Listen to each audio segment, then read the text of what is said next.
खण्डमण्डलाकारं व्याप्तं येन चराचरं तत्पदं दर्शितं येन तस्मै श्रीगुरवे नमः। सदाशिवसमारम्भां शङ्कराचार्यमध्यमाम् अस्मदाचार्यपर्यन्तां वन्दे गुरुपरम्परां।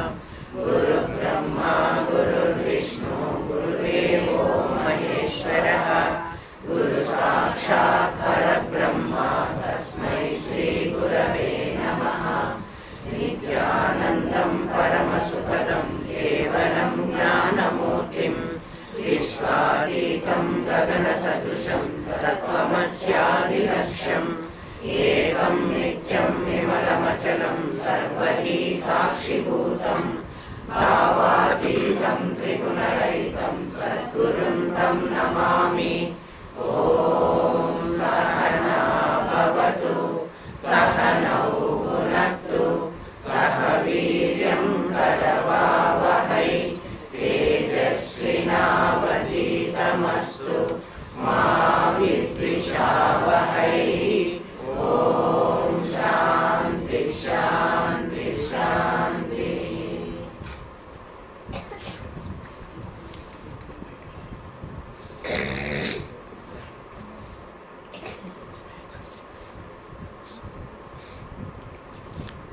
నిన్న ఏం చెప్పాడంటే ప్రసన్నచేతసః ఆశు.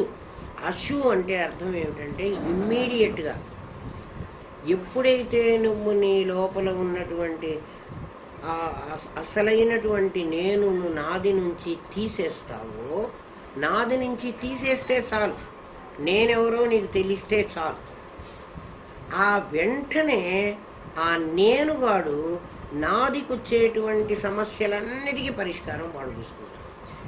ఎందుకంటే నాది అని దీన్ని అనుకుంటున్నంతసేపు వాడేం పట్టించుకోడు.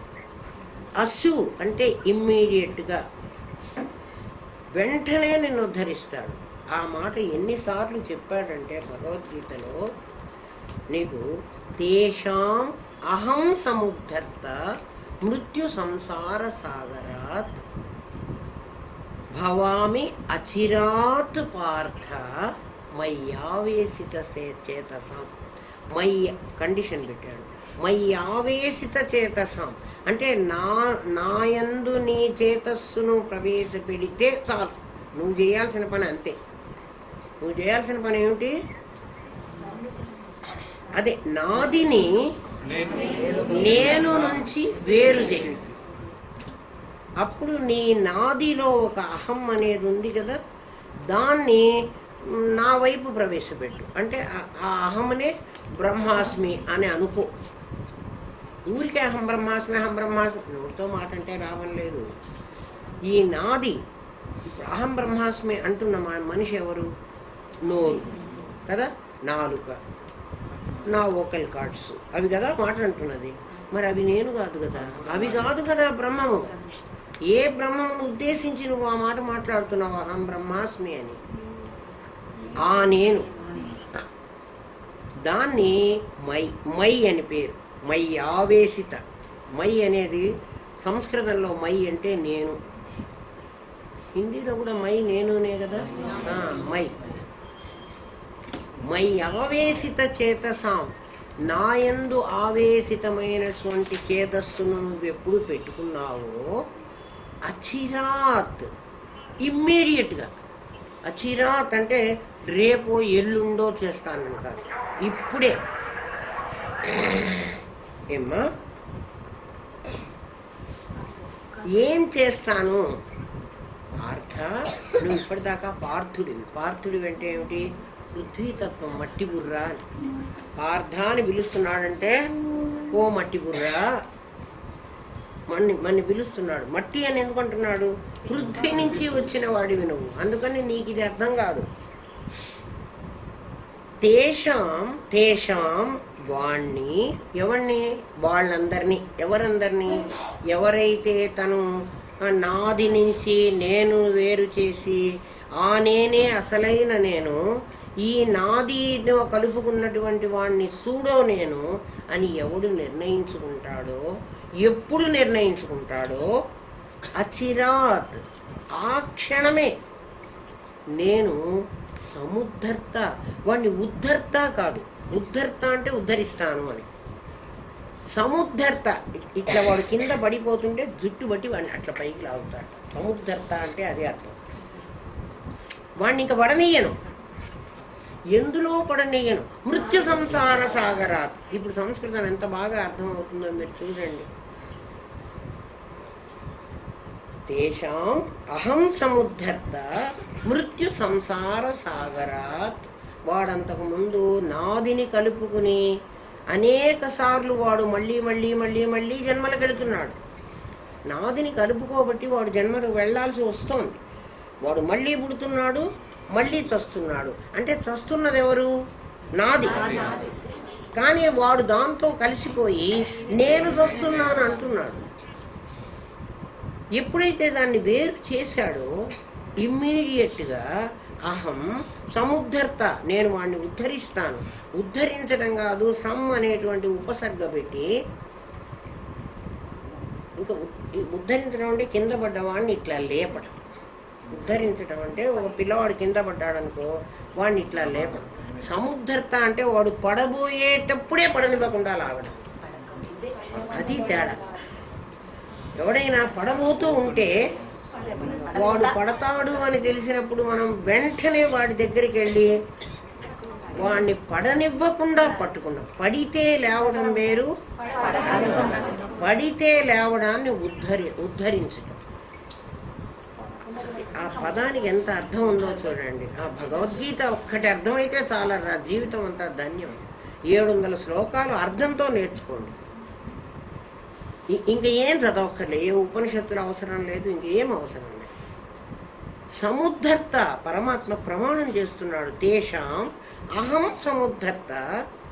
దేంట్లో నుంచి సముద్ధర్త? ఎందులో నుంచి నువ్వు పడకుండా తప్పిస్తావా? మృత్యు సంసార సాగర.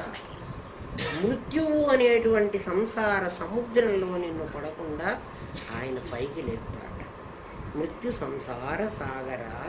ఎప్పుడు లేపుతావయ్యా? అచిరాత్, అప్పుడే. అంటే ఎప్పుడు నీవు అది తెలుసుకున్నావో అప్పుడే లేపుతానంటున్నాడు. ఎప్పుడై నువ్వు ఎవరిని లేపుతావయ్యా? తేషాం అని అంటున్నావు. ఎవడు వాడు? మయ్యావేశిత చేతసం. కండిషన్ ఏమిటంటే నాయందే ఆవేశితమైనటువంటి చేతస్సు వాడికి ఉండాలి. ఇవాళ ఉంటుందిలే, రేపు ఉండదులే, ఎల్లుండి ఉండదు, అట్లా ఒప్పుకోవచ్చు. ఒక్కసారి నీవు నాది అని నిర్ణయించుకున్న దాన్ని, నాదిని వదిలేసి నేనుగా మిగిలితే వెంటనే నీ బాధ్యతంతా నేను తీసుకుంటాను. ఒకవేళ నీకు రాదనుకో, నీకు ఇట్లాంటిదంతా తెలియదనుకో, అంటే విషయం తెలిసింది, నువ్వు దాన్ని ఫాలో అవటల్లా. నీకు విషయం తెలిసింది, ఏ క్లాసులో ఎవరో రామనాథం గారు చెప్తుంటే నువ్వు విన్నావు, నీకు విషయం తెలిసింది, నువ్వు దాన్ని రోజు ఆచరణలో పెట్టుకోవడానికి కావటంలా అనుకుంటున్నావు. కానీ ఇది నాదిని నేను కలుపుకుంటున్నాను అని ప్రతి నిత్యం అనుకుంటున్నావు, కానీ నాదిని వేరు చేయలేకపోతున్నావు. నీకు విషయం తెలుసు. అలాంటి నీవైనా అంటే నీకు ఎగ్జంప్షన్స్ ఇస్తున్నాడు. అట్లా ఒకవేళ నీకు తెలిసి నువ్వు రోజు దాన్ని ఆచరించలేకపోతే, ఆచరిస్తే నీకు డెఫినెట్గా నేను ఇస్తానంటున్నాడు. ఒకవేళ అట్లా కాకపోతే అంతకాలేచ, లాస్ట్లో చివర్లో నీకు ప్రాణం పోయేటప్పుడు అంతకాలేచ మామేవ నన్నే. మామ్ అంటే నేనంటే ఎవరు? నాది నుంచి వేరైన నేను, అంతేగాని కృష్ణుడు కాదు. ఆ అహం బ్రహ్మాస్మి. ఆ బ్రహ్మ ఎవరు? ప్రజ్ఞానం బ్రహ్మ. ఆ బ్రహ్మ ఎవరు అంటే ప్రజ్ఞానమే బ్రహ్మ, అంతే కదా, ప్రజ్ఞానమే కదా, జ్ఞానం బ్రహ్మ కాదు, ప్రజ్ఞానం బ్రహ్మ. మామేవ స్మరన్, నన్నే అనుకుంటూ, ముక్త్వా కళేబరం, శరీరాన్ని నువ్వు వదలగలిగితే, నన్నే అనుకుంటూ శరీరాన్ని వదలగలిగితే వాణ్ణి ఏం చేస్తాను అంటే ప్రయాతి సమద్భావం, వాణ్ణి కూడా నా లోపలికే తీసుకుంటా. ఎందుకంటే నువ్వు ఇప్పుడు అనుకుంటే ఇప్పుడే చేస్తాను అని ఇందాకే చెప్పాను కదా. నువ్వు ఆ చచ్చేటప్పుడు అనుకున్నావు, చచ్చేటప్పుడు కూడా నేను తీసుకుంటా. నువ్వు అప్పుడే అనుకున్నావు కదా, అప్పుడు కూడా నేను చావకుండా నేను నా దగ్గరికి లాక్కుంటా. ఇది అనేటప్పటికి అందరికీ కాస్త వెసులుబాటు వచ్చింది. పర్వాలేదులే, చచ్చేటప్పుడు అనుకున్నాను,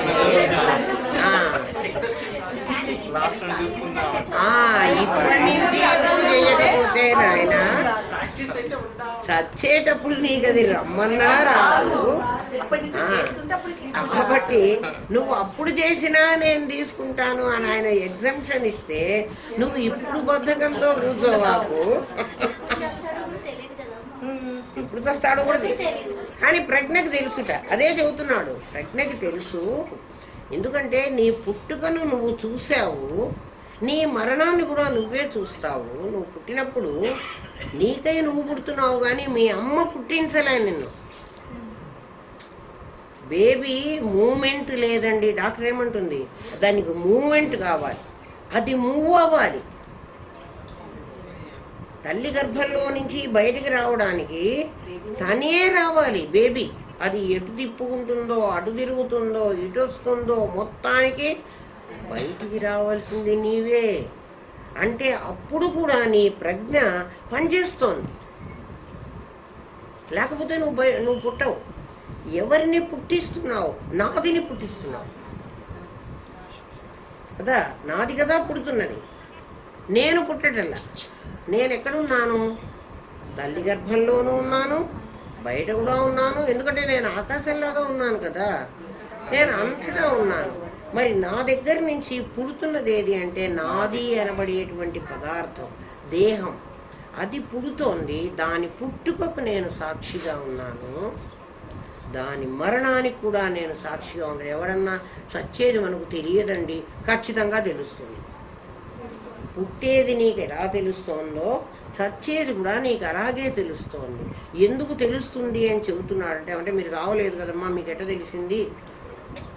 చచ్చేది కూడా నీకు ఎట్లా తెలుస్తుంది అంటే, పుట్టేటప్పుడు నీకై నీవు ఈ శరీరంలోకి ఎలా వచ్చి ప్రవేశించావో, చచ్చేటప్పుడు కూడా నువ్వే ఈ శరీరాన్ని వదిలి వెళ్ళాలి. ఇంకెవడో వచ్చి నిన్ను ఇడిపించడు. ఎందుకంటే వాడెవడో నిన్ను జైల్లో పడేలే, నువ్వే వదిలిపోతున్నావు. నువ్వు వదులుతున్నావు అంటానికి సమాధానంగా నీ కొడుకు ఏమని పిలుస్తాడంటే, మనం చచ్చిపోయిన తర్వాత మన కొడుకు మనకి కర్మకాండలో ఏవో చేస్తాడు కదా, తగలబెట్టడం ఉన్నా చేస్తాడు. అప్పటి నుంచి మన ఏమని పిలుస్తాడో తెలిసినా, ఇంట్లో ఉన్నంతసేపు మన నాన్న అని పిలిచాడు, డాడీ అని పిలిచాడు, అయ్యా అని పిలిచాడు కదా. ఇప్పటి నుంచి ప్రేత అని పిలుస్తాడు. వాడు మన్ని ప్రేత అని పిలుస్తాడు. అబద్ధం కాదే. ప్రేత అంటే అర్థం ఏమిటి? డిపోర్ట్ చేసిన వాడా, ఓడే వదిలేసిన వాడా. ఎవరిని వదిలేసావు? నాదిని వదిలేసిన వాడా అని పిలుస్తాడు. ఒరే నాదిని వదిలేసిన వాడా. ఎందుకు నాదిని వదిలేస్తే ఇంకా వాడిని పిలవడము అంటే, వాడు ఇంకొక నాదిని పట్టుకొని ఉన్నాడు. ఒక నాదిని వదిలేశాడు. నాము, రూపం, క్రియ అని 3 గదుల నాదులు. 3/8 కదా వాడు మనది. మనం నాది అని వస్తున్నాము. క్రియను వదిలేశాడు. క్రియను వదిలేశాడంటే ప్రాణాన్ని వదిలేశాడు, శరీరాన్ని వదిలేశాడు, నామాన్ని ఇంకా పట్టుకునే ఉన్నాడు వాడు. అది కదా స్వర్గానికో నరకానికో పోయి అవన్నీ అనుభవించాలి, అది పట్టుకొని ఉన్నాడు కదా. అప్పుడు వాడు వదిలేసిన వాడు. ఓ వదిలినవాడా, ఇది వదిలి ఇంతటితో నీకు లాభం లేదు, ఇంకొక దాన్ని పట్టుకో, నువ్వు పో, ఇక్కడ ఉండవాకు. వాడిని, చచ్చిన వాడిని అలా పిలుస్తున్నారు, వదిలేసిన వాడా అని. నువ్వు అంతకాలేచ అప్పుడైనా చ అంటున్నాడు. ఆ చాకు అర్థం అది. అప్పుడైనా మా మనుస్మర, నన్ను జ్ఞాపకం చేసుకోరా. నన్నంటే కృష్ణ పరమాత్మని, వెంకటేశ్వర స్వామిని కాదు.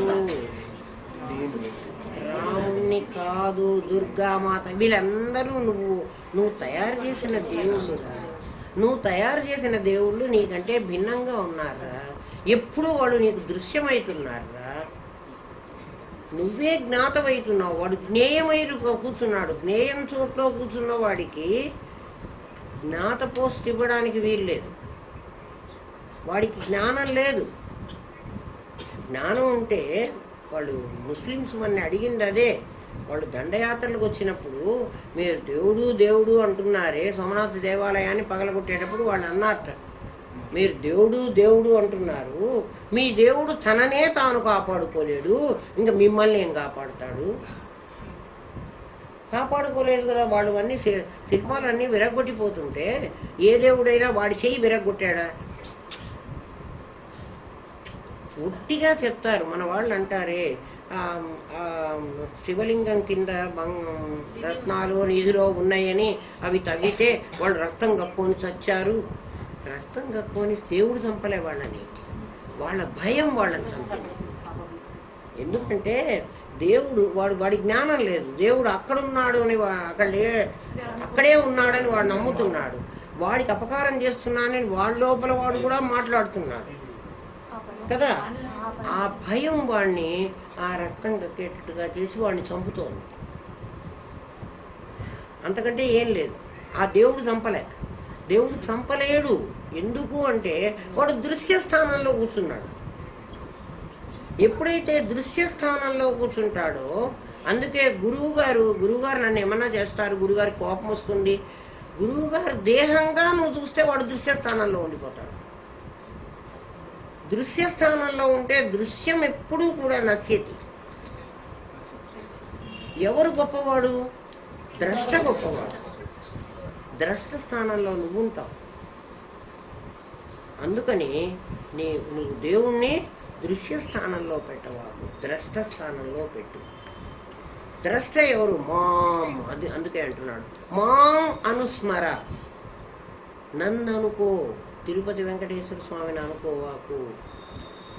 తిరుపతి వెంకటేశ్వర స్వామి నిన్ను రక్షించలేడు.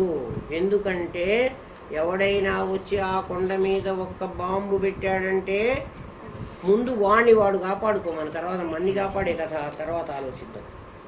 వాడికి అది కూడా చేత కాదు. ఎందుకంటే వాడు నువ్వు పెట్టిన దేవుడు, నువ్వు ప్రతిష్ఠించిన దేవుడు. మాం నేను, నాకై నేను, స్వమహింన నా శక్తితో నేను అందులో ప్రతిష్ఠించుకున్నాను. నన్ను నేనే ప్రతిష్ఠించుకున్నాను. ఎక్కడ? ఈ ప్రపంచం అంతటా. అందుకని నువ్వు చచ్చేటప్పుడైనా సరే, నేను ఎప్పుడు నువ్వు నన్ను తలంచుకుంటే నేను అప్పుడు నేను మృత్యు సంసారంలో నుంచి బయటేస్తానని చెబుతున్నాను కదా.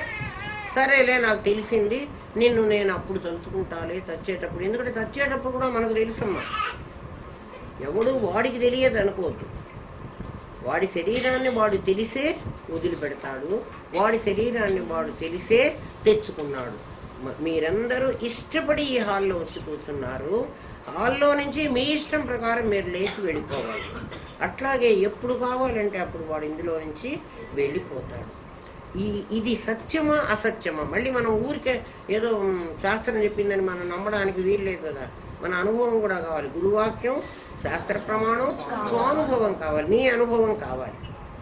నీకై నువ్వు ఇందులోంచి బయటికి రావచ్చా, బయటికి రాకూడదా అని నీ అనుభవంలోకి వస్తున్నాడు. ఇప్పుడు పరమాత్మ ఎప్పుడు కూడా 3 ఒకటి కాంతి చెప్పడు. ఆ 3 ఒకటి అయితేనే నువ్వు కూడా నమ్మమంటాడు. ఎందుకంటే నీ అనుభవాన్ని నువ్వు కాదంటానికి వీల్లేదు కదా. నీ ఆకలిని నువ్వు కాదంటావా? నీ అనుభవం చూడు. నీవనేవాడి ఒక పరమాత్మవి. నీకు అవసరమైతే నిద్రపోతావు, నాకు అక్కర్లేదు అనుకుంటే నువ్వు హాయిగా నిద్రపోతావు, ఈ సంసారాన్ని వదిలేయగలవు. నీకు కావాలనుకుంటే ఒక కళను సృష్టించుకోగలవు. నీకు కావాలనుకుంటే జాగ్రత్త అవస్థలోకి వచ్చి అన్ని పనులు ఎప్పుడు మన నిద్ర లేపలే. ఉత్తిష్ట గోవిందా అని ఎవడన్నా లేపాడా? వాడిని లేపాలి. వాడికంటే నువ్వు పవర్ఫుల్ కాబట్టి నీకు నువ్వే లేస్తున్నావు. వాడిని నువ్వు లేపుతావు.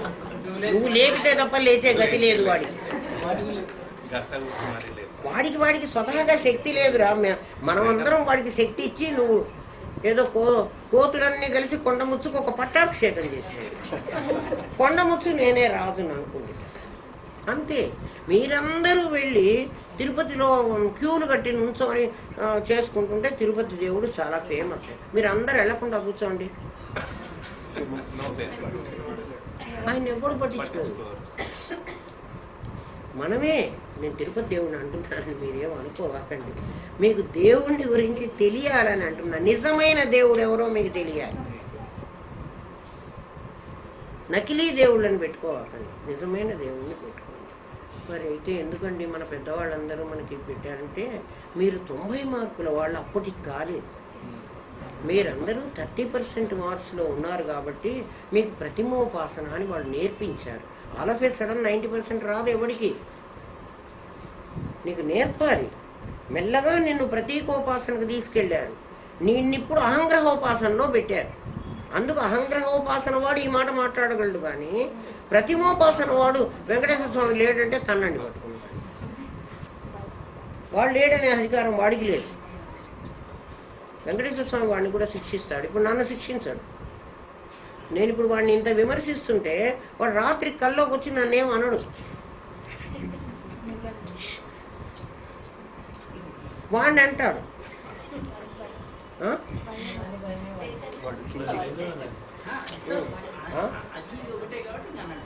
అనడు. ఒకవేళ నన్నేమో నందామని వచ్చాడు, ఏమిట్రా ఆయన ఏం సంగతి కూర్చో.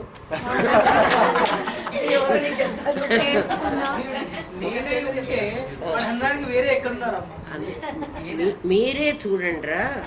మీరు అయ్యగారిని పిలవండి, పురోహితుడిని పిలుస్తారు కదా, మీ ఇంట్లో ఏ పూజో ఏదో చేసుకుంటారు కదా, పిలుస్తారు కదా.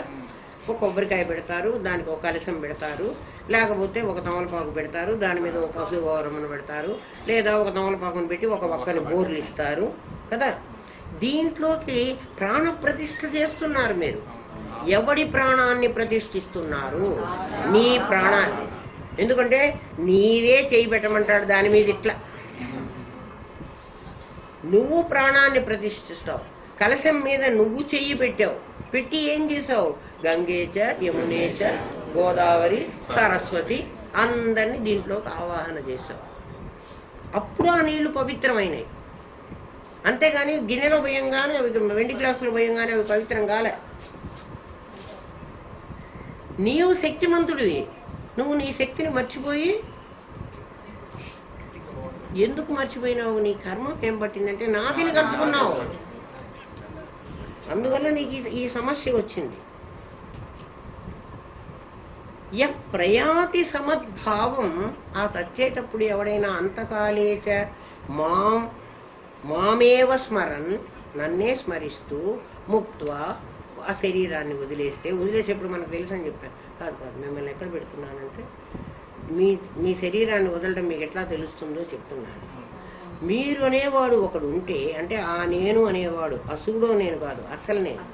ఆ అసలు నేను వాడు ఒకడు ఉండబట్టి వాడు ఎప్పుడు మెలుగుతూ ఉంటున్నాడు. వాడు నిద్రపోవటం లేదని నీకెలా తెలుసు అంటే, నువ్వు నిద్రపోతున్నావు కదా. రాత్రి ఇంత అన్నము తిని పడుకున్నావా? నీ జీర్ణ కోసం పనిచేసిందా? నువ్వు నిద్రపోతుంటే జీర్ణ కోసం ఎట్లా పనిచేసింది? దాన్ని ఆన్ చేసి ఆపరేట్ చేసేవాడు ఎవడైనా ఒకడు మెడుకుతూ ఉండాలా, ఉండక్కర్లేదా కదా. నువ్వు కళా ప్రపంచం, స్వప్న ప్రపంచంలో బాగా విహరిస్తున్నావు కదా. అప్పుడు కూడా ఒకడెవడో ఉండకపోతే నువ్వు ఆ స్వప్నాన్ని చూడలేవు కదా.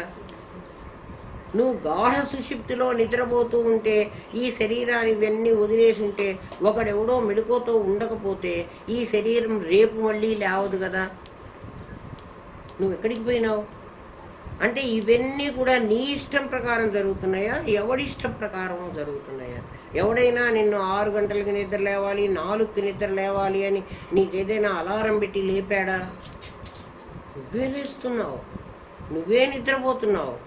జాగ్రత్త, స్వప్న, సుషుప్తి అనే 3 అవస్థలను అనుభవిస్తున్నటువంటి నీవు ఒకడివి. ఎవ్రీ టైం నువ్వు జాగ్రత్తలో ఉన్నావు. ఈ 3 అవస్థలు నీ మీద వస్తున్నాయి, పోతున్నాయి. ఆ నీవు మరణం అనే అవస్థను కూడా నువ్వే చూస్తావు. ఆ నీవులో ఉండడం ఏమిటి? ఆ నీవు ఉన్నది నీకు తెలిస్తే మళ్ళీ ఇందులో పడకుండా ఉంటావు, తెలియకపోతే మళ్ళీ ఇందులో పడతావు, అంతేగాని ఆ నీవు పోవడానికి వీల్లేదు అసలు. ఎందుకని? అది అది అంతటా వ్యాపించి ఉంది. అది అంతటా వ్యాపించి ఉంది. అటువంటిప్పుడు అది దానికి మరణం లేదు. అచ్ఛేద్యోయం అదాహ్యోయం అని ఇంతకు ముందే చెప్పాడు కదా, దాన్ని నువ్వు ఛేదించలేవు. నైనం చిందంతి శస్త్రాణి నైనం దహతి పావక. అది అది అది నీ పంచభూతాలతో కాలదు, మండదు, ఎండదు, విభజించబడదు, ఖండించబడదు. అదొకటి ఉంది. అది ఉంటేనే ఇది వ్యవహారం చేస్తోంది.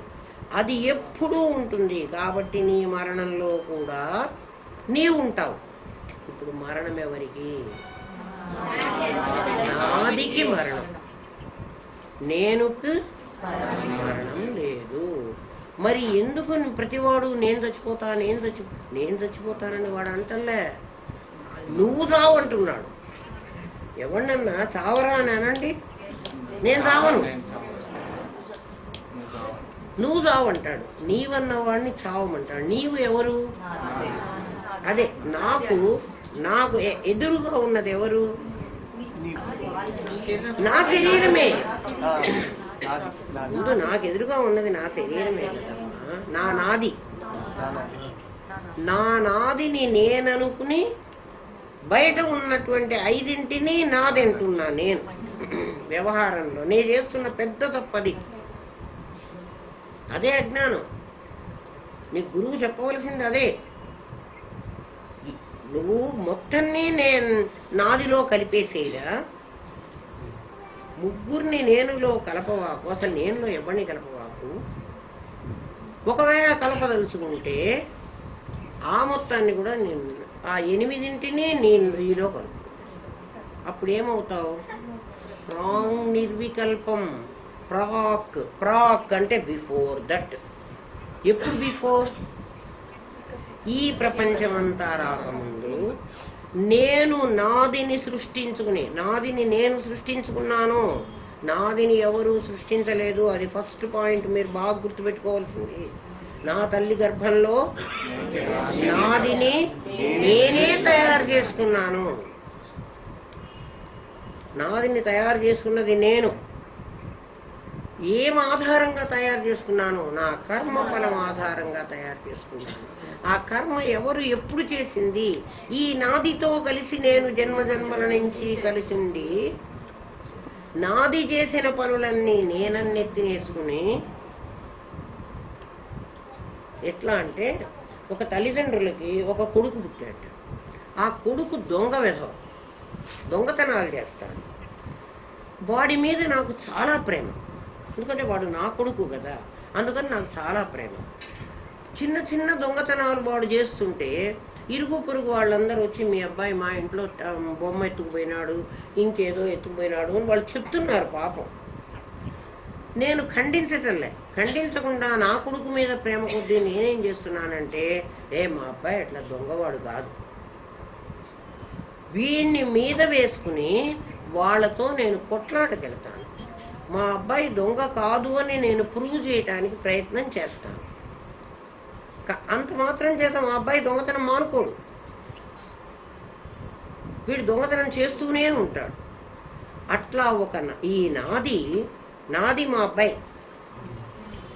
ఈ నాది మాటకు ముందు ఇంద్రియార్థముల దగ్గరికి వెళ్ళి అన్ని ఎత్తుకొస్తుందా లేదా మీరే చెప్పండి. అలా ఇంద్రియార్థేషు కదా. అసలు వ్యవహారమే అది కదా, మనకు వచ్చిన తిప్పలు అదే కదా బాధ పెట్టేది. అది తెస్తే ఈ నేనుగాడు ఏం చేశాడంటే నాదిని తనలో కలుపుకుని దాని మీద ఉండే అభిమానంతో, అందుకే శాస్త్రం నిన్ను ఏం పాడగొట్టమని చెప్పలే, దేహ అభిమానే గళితే. దేహ అభిమానాన్ని వదలమంది. దేహ అభిమానం ఏమిటి? దాని మీద ప్రేమ వదులు. అది చేసేటువంటి తప్పును తప్పుగా చూపించు.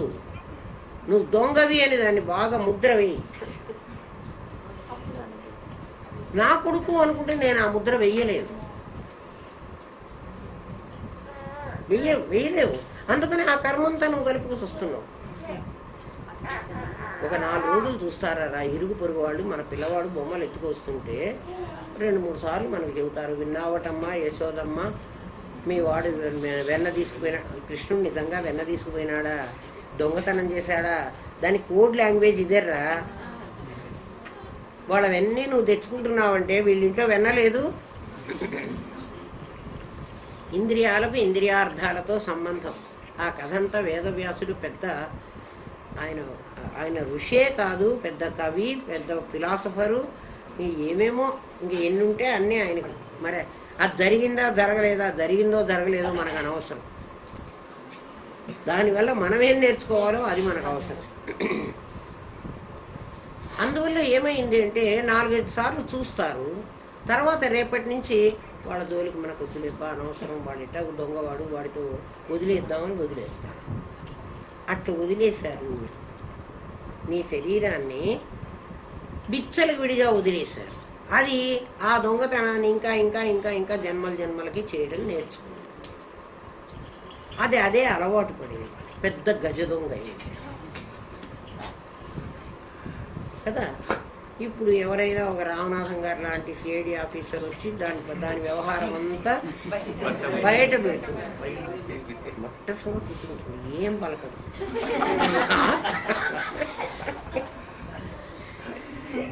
ఒరే వీడు నన్ను బతకనిచ్చేటట్టు,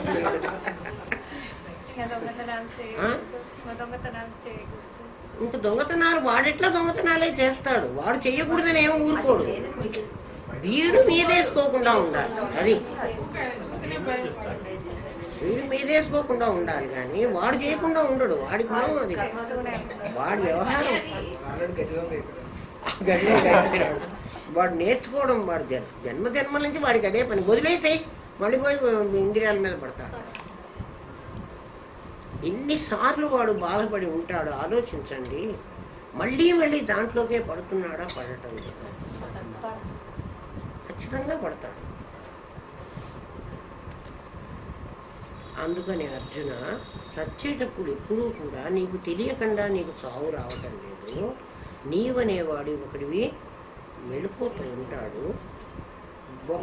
వాడి మీద ఈ వ్యవహారాలన్నీ జరుగుతూ ఉన్నాయి. అందుకని నీ పుట్టుకకు నువ్వు సాక్షిగా ఉన్నావు, నీ మరణానికి కూడా నువ్వు సాక్షిగా ఉంటావు. ప్రాంగ్ నిర్వికల్పం. ప్రాక్ అంటే ఇప్పుడు ఇది వికల్పం చెందినది కదా. ఇప్పుడు నీ శరీరం ఇది నీ వికల్పం.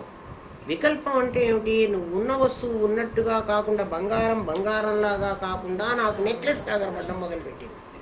నిన్ననే చెప్పుకోలే, దాని వస్తువుని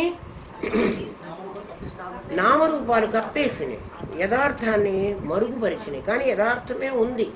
నీకు దృష్టిలో స్టీల్ గరిటెడం అంటే తెస్తున్నావు, కానీ ఆ స్టీల్ తీసుకురాలంటే తేవటంలా. పరిమితమైందే నీకు అలవాటు అయిపోయింది. నీకు అపరిమితమైంది నీకు తెలియటం లేదు.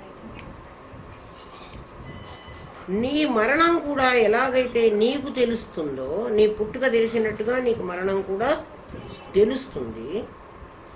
అప్పుడైనా సరే కనీసం ఈ అయ్యో చచ్చిపోతున్నానే అని కాకుండా, చచ్చేదెవరు? నాది చస్తుంది. నాదిని చావకుండా ఆపగలిగిన శక్తి ఎవరికీ లేదు. నేను చావను, నేను చంపడానికి లేదు, నాదిని ఆపడానికి లేదు. నేను చంపడానికి లేదు, నాదిని ఆపడానికి లేదు. కాబట్టి నాది చస్తుంటే నేను చస్తున్నాను అని నువ్వు అనుకోకుండా ఉంటే, అప్పుడు కూడా ఎప్పుడు అనుకోవో ఆ క్షణం కూడా నేను రెడీగా ఉన్నాను నిన్ను నా దగ్గరికి తీసుకోవడానికి. ఒకటే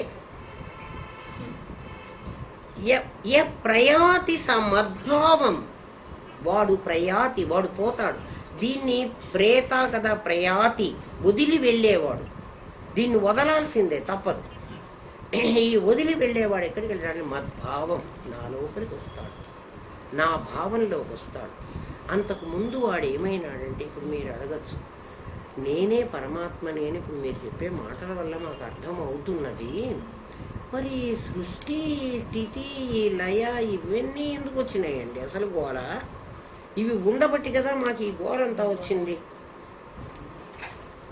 నేనే సృష్టించానా? నువ్వే సృష్టించావురా అని చెబుతున్నాడు శాస్త్రం. నేనే ఎందుకు సృష్టించాను? నేనే ఎవడన్నా వాడి కష్టాలు కావాలని పెట్టుకుంటాడా? నువ్వు కష్టాలు కావాలని పెట్టుకోను. నువ్వు చేసిన కర్మలో నీ భావం వెనక అందులో రాగం ఉంటే నీకు అది సుఖాన్ని కాదు. రాగమున్నా ద్వేషమున్నా కర్మ ఫలాలు వస్తున్నాయి. ఒక ఫలాలు వస్తాయి. ఒక పని చేస్తే ఎవ్రీ యాక్షన్కి రియాక్షన్ ఉంది. ఆ రియాక్షన్ రాగంతో ఉంటే నీకు సుఖంగా ఉంటుంది, ద్వేషంతో ఉంటే నీకు దుఃఖంగా ఉంటుంది. అందుకని సుఖ దుఃఖాలు ఎవడు ఇవ్వలే. కర్మలు ఉన్నాయి, కర్మ ఫలాలు ఉన్నాయి, కర్మలు ఉన్నాయి. నీవే సృష్టించావు. ఇప్పుడు నువ్వు సృష్టించగలవో లేవో నీకు చూపిస్తా చూడమన్నాడు. నువ్వు ఈ ప్రపంచాన్ని సృష్టించగలవా లేవా? ఎందుకంటే నీ జ్ఞానం పరిమితం కాదు, అపరిమితం. అపరిమితమైన జ్ఞానంతో నువ్వు విస్తృతం అవ్వగలవు. విస్తృతమై ఇప్పుడు నువ్వు చూడగలవు. నీకు చూపిస్తా చూడమంటున్నాడు. ప్రత్యక్షావగమం. ఇందులో ఏది కూడా అర్జున నే చెప్తున్నానని, ఇమాజినేషన్ అని నమ్మాలని, నిన్నేదో దీంట్లో పెట్టి నేను ఏమిటంటారే మసిబూసి మారేడు గాయం చేయటంలే. నీకు ఇది కరెక్ట్ అనిపిస్తేనే నమ్ము. లేకపోతే ఏం చెబుతున్నాడంటే ఈ ప్రపంచం అంతా నిర్వికల్పం, అభావం. అభావం అంటే ఇంతకుముందు లేదు. ఇంతకుముందు లేదు అంటే ఈ ఇల్లు ఈ కట్టిన తర్వాత ఇప్పుడు ఇల్లు ఉంది, నువ్వు ఇప్పుడు ఉన్నావు. ఇంతకుముందు కట్టకుండా ఉన్నప్పుడు ఈ ఇల్లు చోట్లో ఏమీ లేదని నువ్వు చూడగలవా, చూడలేవా? అంటే నువ్వు భూతంలోకి వెళ్ళగలిగావా? భూతంలోకి వెళితే కదా నీకు ఇది ఇక్కడ ఏం లేదని కనిపించింది. అది నువ్వు ఎక్స్పీరియన్స్ చేస్తున్నావా? దానికి శాస్త్రం ఏం చెబుతుందంటే కుండని ఎగ్జాంపుల్ చెప్తుంది. ఈ కుండ తయారు కాకముందు మట్టిగా ఉంది, ఇప్పుడు కుండగా ఉంది. అప్పుడు అభావం అంటే ఏమిటి? ప్రాక్ అంటే బిఫోర్ దట్. ఈ కుండ తయారు కాకముందు అభావం, ఈ కుండ లేదు. ఏముంది? మట్టి ఉంది. ఇప్పుడు కుండ లేదు, మట్టి ఉంది అనేది నువ్వు విజన్ చూడగలవా లేదా? ఏ జ్ఞానంతో చూసావు? ఏ దేశంలోకి వెళ్ళావు? నువ్వు ఏ దేశంలోకి వెళ్ళావు? ఈ కుండ తయారు కాకముందున్న దేశంలోకి నువ్వు వెళ్ళావు. కుండ తయారు కాకుండాన్న టైంలోకి నువ్వు వెళ్ళావు. ఇప్పుడు దేశము టైము నిన్నేమీ ఆపలేదు. కుండ లేకముందున్న మట్టిని నువ్వు చూడగలవు. ఇప్పుడు మధ్యకాలంలో కుండ తయారైంది. కుండ భావం ఇది. అభావము, కుండ భావం అంటే ఇప్పుడు ఉంది. ఉన్న కుండని కూడా నువ్వు చూడగలవు. ఇక్కడ కుండ చూపించక్కర్లేదు నేను. కుండ లేని దాన్ని చూడగలవు, కుండను చూడగలవు. ప్రధ్వంసాభావం, కుండ పైలిపోయింది, అది కూడా నువ్వు చూడగలవు. ఇది ఫాస్ట్ నీకు, ఇది ప్రెసెంట్, ఇది ఫ్యూచర్. నువ్వు 3 కాలాల్లో నువ్వు ఉన్నావా లేదా? ఇప్పుడు నువ్వు చూడగలిగావా లేదా? ఆ కుండ నువ్వు ఎలా చూడగలిగావో ఈ శరీరం రాకముందున్న నిన్ను నువ్వు చూడగలవు. అర్థమవుతుందా? ఇప్పుడు శరీరం ఉన్నది ప్రెసెంట్లో నువ్వు చూడగలవు. భవిష్యత్తులో ఈ శరీరం పోతుంది, అప్పుడు కూడా నువ్వు ఉంటావు. అంటే కుండకు ముందు, కుండ ఇప్పుడు, కుండ తర్వాత నువ్వు ఎట్లా ఉన్నావో అంటే ఊహించుకుని నువ్వు అవును కుండ లేనప్పుడు మట్టే ఉంది, కుండ ఉన్నప్పుడు కుండ ఉంది, కుండ నీకు కనపడుతున్నది. కుండ అక్కడ పగిలిపోయింది, ప్రధ్వంస అభావం అంటాడు. ప్రాగభావం అప్పుడు అభావమే, కుండ లేదు. ప్రజెంట్లో కుండ భావం, కుండ ఉంది. ప్రధ్వంసాభావం, కుండ పగిలిపోయింది. 3 కాలాలు ఇవి, ఒక కాలం కాదు. అవునా? 3 ఒక కాలమా? కాదు. అంటే ఒక దేశమా? కాదు. కుండ ఆ దేశంలో ఎప్పుడో అక్కడ తయారైంది. ఒక కుమ్మరివాడింట్లో కుండ మార్కెట్లోకి వచ్చింది. కుండ ఎవరింటోకో వెళ్ళింది. వాడు అరివేణి కుండగానో లేకపోతే చావు కుండగానో తీసుకుపోయినాడు, పగలగొట్టి పారేశాడు. ఈ మూడు నువ్వు చూడగలవు. కుండ ఉన్నప్పుడు చూసావు, కుండ లేనప్పుడు చూసావు, కుండ తయారు కానప్పుడు కూడా చూసావు. అంటే దేశకాలాలు నీకు పరిమితం కాలేదు. నువ్వు ఈ పరిమితమైన శరీరంలో ఉండి కూడా నువ్వు చూడగలుగుతున్నావు. నువ్వు ఎప్పుడైతే అపరిమితమైనటువంటి పరమాత్మగా ప్రజ్ఞగా మిగులుతావో అప్పుడు నువ్వు భూతం, భవిష్యత్తు, వర్తమానం నువ్వు ఉండవు. అంటే అవి లేవని కాదు, నీకు వాటి వాటి పరిమితులు నిన్ను బంధించవు. అర్థమైందా? అర్థం కాలేదా? కాబట్టి నీవు ఎప్పుడూ ఉంటావు. అట్లా కుండని నీ శరీరం అనుకో కాసేపు. ఈ శరీరం రాకముందు నువ్వు ఉన్నావు. ఈ శరీరం ఉన్నప్పుడు ఇప్పుడు ప్రజెంట్లో నువ్వు ఉన్నావు. ఎప్పుడో ఈ శరీరం పోతుంది, అప్పుడు నువ్వు ఉంటావు. ఈ కుండ తయారు కావడానికి కావలసిన మట్టి అప్పుడు ఉంది, ఇప్పుడు ఉంది, అప్పుడు ఉంటుంది. నీ కుండ తయారు కావలసిన మట్టి ఇది త్రిగుణాత్మకమైనటువంటి కుండ. ఇది అంతకుముందు ఎట్లా ఉంది? సచ్చిత్తులుగా ఉంది. ఇప్పుడు సచ్చిత్తులుగానే ఉంది. నామరూపాలుగా ఉండి కూడా సచ్చిత్తులుగానే ఉంది కదా. ఆ మట్టే కదా ఈ కుండగా కనపడుతుంది. కుండకు ఒక నామరూపం వచ్చింది కానీ మొత్తం మట్టి అంతా అక్కడే ఉంది. కుండగా నువ్వు చూస్తున్నది మట్టినే కదా. ఏ పార్టులో నీకు మట్టి లేదు? అంతటా మట్టే ఉంది. అట్లా అంతటా సచ్చిత్తులు ఉన్నాయి. ఇక్కడ నీకు నామరూపాలుగా నువ్వు చూస్తున్నది నేను చెక్కనే, టేబుల్గా చూస్తున్నాను. ఎందుకంటే ఇది డామినేట్ చేస్తోంది నాకు. దాని చెవుటిని ఇది ఆక్రమించింది. అయినా అది మరుగేం పడలేదు. ఆ చెక్క మరుగుపడలే. కానీ నా చూడంగానే నాకు చెక్క కనపడతావట్లేదు, టేబుల్ లాగా కనిపిస్తోంది. అందుకని మనుషుల్లాగా కనిపిస్తున్నాం మనం అందరం. సచ్చిత్తులుగా చూడడం లేదు. సచ్చిత్తులను చూస్తే సామాన్యాన్ని చూస్తావు, నామరూపాలను చూస్తే విశేషాలను చూస్తావు. నువ్వు ఒక విశేషమై ఎదురుగా ఉన్న విశేషాంతో లావాదేవీలు పెట్టుకున్నావు. నువ్వు సామాన్యమైపో.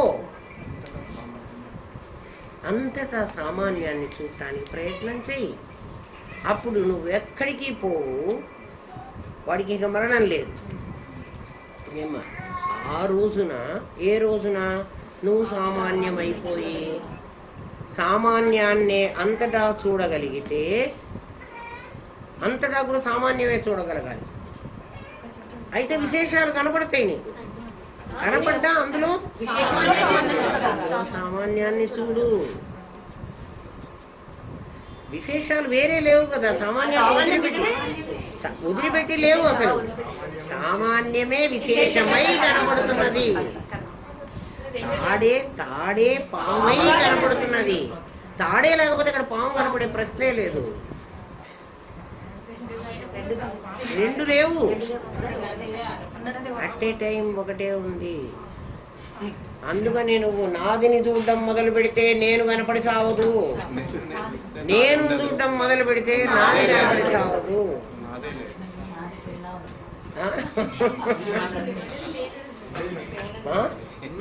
ఉన్నది నేనే. అప్పుడు శరీరస్థోపి కౌంటేయ. అర్జున, నువ్వు మా మేనత్త కొడుకు కదా, అందుకని నీకు చెప్తున్నా. కౌంటేయ పిలిచాడు. కౌంటేయ అంటే ఏమిటి? మా అత్త కొడుకు కదా, అందుకని ఈ రహస్యం చెప్తున్నాను. నీకే చెప్తున్నా, లేకపోతే వాడికి చెప్పను. శరీరస్థోపి కౌంటేయ. నాకు భలే ఇష్టం కృష్ణుడు అట్లా అర్జునుడిని ఒక్కొక్క పిలుపులో ఒక్కొక్క సెన్స్లో పిలుస్తాడు.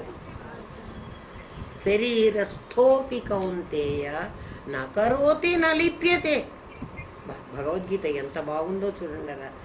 అప్పుడు శరీరంలో ఉన్నప్పటికీ అర్జున, ఇప్పుడు ప్రాగభావము ప్రధ్వంసభావము నీకు తెలిసింది. ప్రాగభావము, ప్రాక్ అభావము అంటే ముందు లేదు, ఇప్పుడు భావము ఉంది.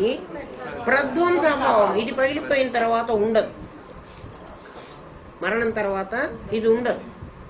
అంటే ఇప్పుడు శరీరస్థోపి అంటున్నాడంటే ఏమిటి? భావంలో చెప్తున్నాడు, ప్రజెంట్లో చెప్తున్నాడు. ఇప్పుడు మనం అందరం ప్రజెంట్లో ఉన్నాం, ఫ్యూచర్లోకి పోలేదు, పాస్ట్లోకి పోలే, ఇప్పుడు ప్రజెంట్లో ఉన్నాం మనం. అందుకని శరీరస్థోపి అంటున్నాడు. శరీరస్థ అపి, శరీరంలో ఉన్నప్పటికీ కౌంటేయ నా కరోతి నా లిప్యతే. అప్పుడు నువ్వు ఎన్నెన్న పనులు చేయి, కూనీలు చేసిరా, నా కరోతి నువ్వేం చేయని వాడివే, నా లిప్యతే అవి నేను బంధించలేవు. ఎప్పుడు? నేను నాది నుంచి వేరు చేసి నువ్వు నేనుగా ఉంటే, నువ్వు నేనుగా ఉంటే శరీరం ఏ కర్మ చేసినా కర్మఫలం నీకంటదు. కర్మఫలం అంటించుకోకుండా జాగ్రత్త పడే విధానం చెప్పాడు పరమాత్మ. మన మీద ఎంత ప్రేమో చూడండి, ఎంత బాగా చెప్తున్నాడో చూడండి. శరీరస్థోపి కౌంతేయ నా కరోతి నా లిప్యతే. నా కరోతి నువ్వు చెయ్యవు. ఏందయ్యా నేను చేస్తున్నా, ఇంద్రియాలు చేస్తున్నాయి, అవి నువ్వా? నువ్వు చేయలేదని నేను లెక్కేసుకుంటాను. నువ్వేమన్నా చెయ్యి. అందరూ ఈ క్లూ తీసుకుని మేమేం చేయటం లేదండి, అన్నీ కృష్ణ పరమాత్మ చెప్పాడు కదా, నేను అస్ఖలిత బ్రహ్మచారిని అని, అందుకని మేము కూడా అలాగే కర్మలు చేస్తున్నాం. నువ్వు ఎప్పుడు అట్లా కర్మ చేయటం లేదు. నువ్వు చేసే కర్మకు రాగద్వేషాలు ఉన్నాయి. రాగద్వేషం లేకుండా నువ్వు కర్మ చేయటం లే. కాబట్టి తినే తిండే మనకు రుచి లేకపోతే ఇది రుచిగా లేదు, ఇది రుచిగా ఉంది, ఇంకా కాస్త తింటాను, ఇంకా కాస్త తినను అంటున్నావా? అంటలేదా? ఏదో ఒకటి పాడుపట్టకు వేయచ్చు కదా, వెయ్యమే. రాగద్వేషాలు ఉన్నాయి, ఎందుకంటే నాదితో కలిసావు. నాదితో కలవకుండా అర్జున నేను చెబుతున్నా ఈ సంగతి. శరీరస్థోపి నువ్వు ఎప్పుడో చచ్చిన తర్వాత మనం మోక్షం సంపాదించుకుందాంలే, నథింగ్ డూయింగ్. చచ్చిన తర్వాత కాదు, ఇప్పుడే. అశు అంటున్నాడు.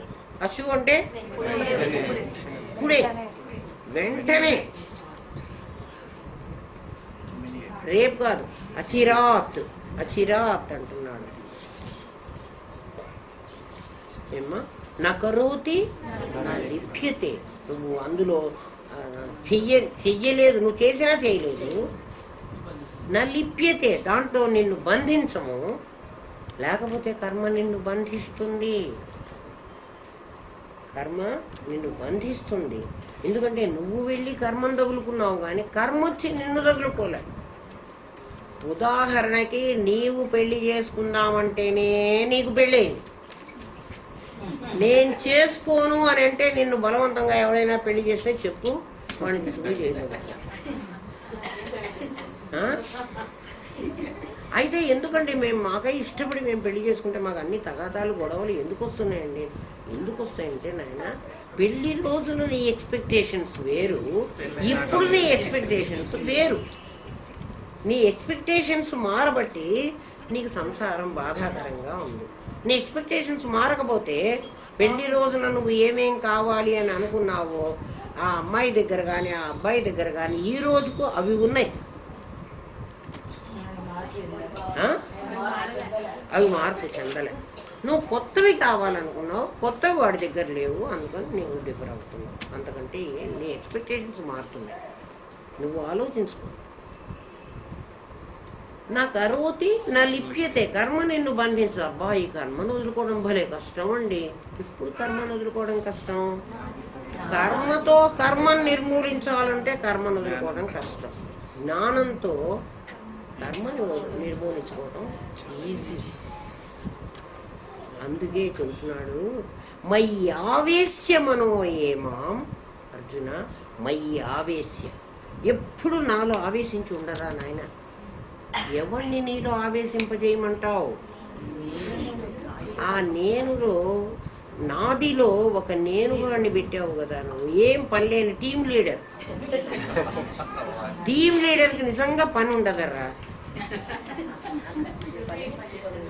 టీం అంతా పనిచేస్తుంటుంది.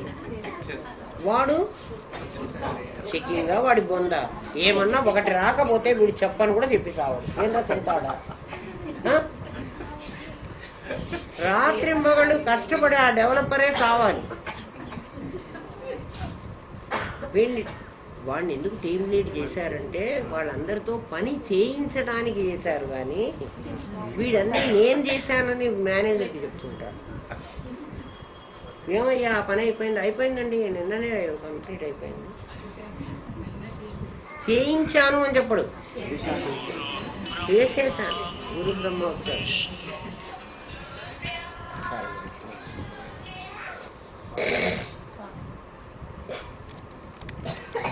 ఏమా అర్జున, నువ్వేం చెయ్యాలంటే అచ్చగా ఈ అహంగాన్ని, ఈ పని లేని వాడిని బ్రహ్మం అని చెప్పి కూర్చోబెడితే సరిపోలే.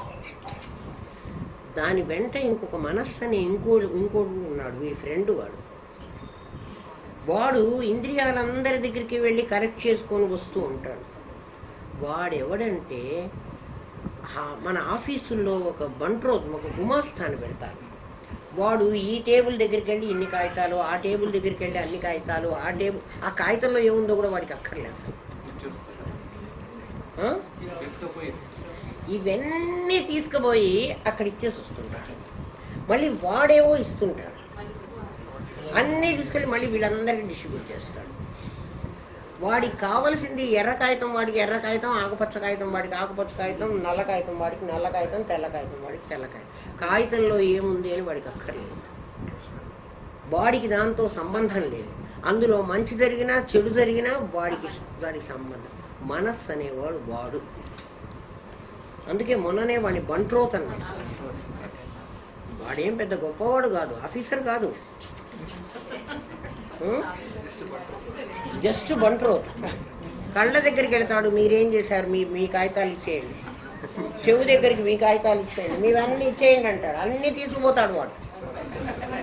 అక్కడ బారేసి వస్తాడు, మళ్ళీ అక్కడి నుంచి తీసుకొస్తాడు, వీళ్ళందరికీ ఇస్తుంటాడు. మనసు చేసే పని అంతే. దానికి ఈ కన్ను ఏమి చూసింది అనేది దానికి అక్కర్లే. అందుకని కన్ను ఒకసారి మంచి దాని మీద వాలినా చెడ్డదాని మీద వాలినా రెండు సమానంగా తీసుకుపోయి వాడు అక్కడ బారేసి వస్తాడు. వాడికి ఇంకా పని లేదు. అందుకని దాని పేరు అది. ఎవరు? ఆ మనస్సు. మయ్యావేశ్య మనోయేమాం. మై ఆవేశ్య, మై అన్నప్పుడు నా దగ్గరికి, నన్ను ఆవహించి. మనస్సు ఏమాం నిత్యయుక్త ఉపాసతే. చచ్చినప్పుడు ఎప్పుడో చూద్దాంలే, అప్పుడు నాకు తెలుస్తుంది అన్నారు కదా, అప్పుడు చూస్తున్నామంటే ఇప్పటి నుంచి చేయకపోతే నీకు అప్పుడు తెలియదు. శ్రద్ధయ పరయోపేత తే మే యుక్తతమామత. మనమందరికీ డిగ్రీ ఏమిస్తున్నాడో తెలిసిన? యుక్త, యుక్తతర, యుక్తతమ సూపర్లేటివ్ డిగ్రీలో పెట్టాడు మనని.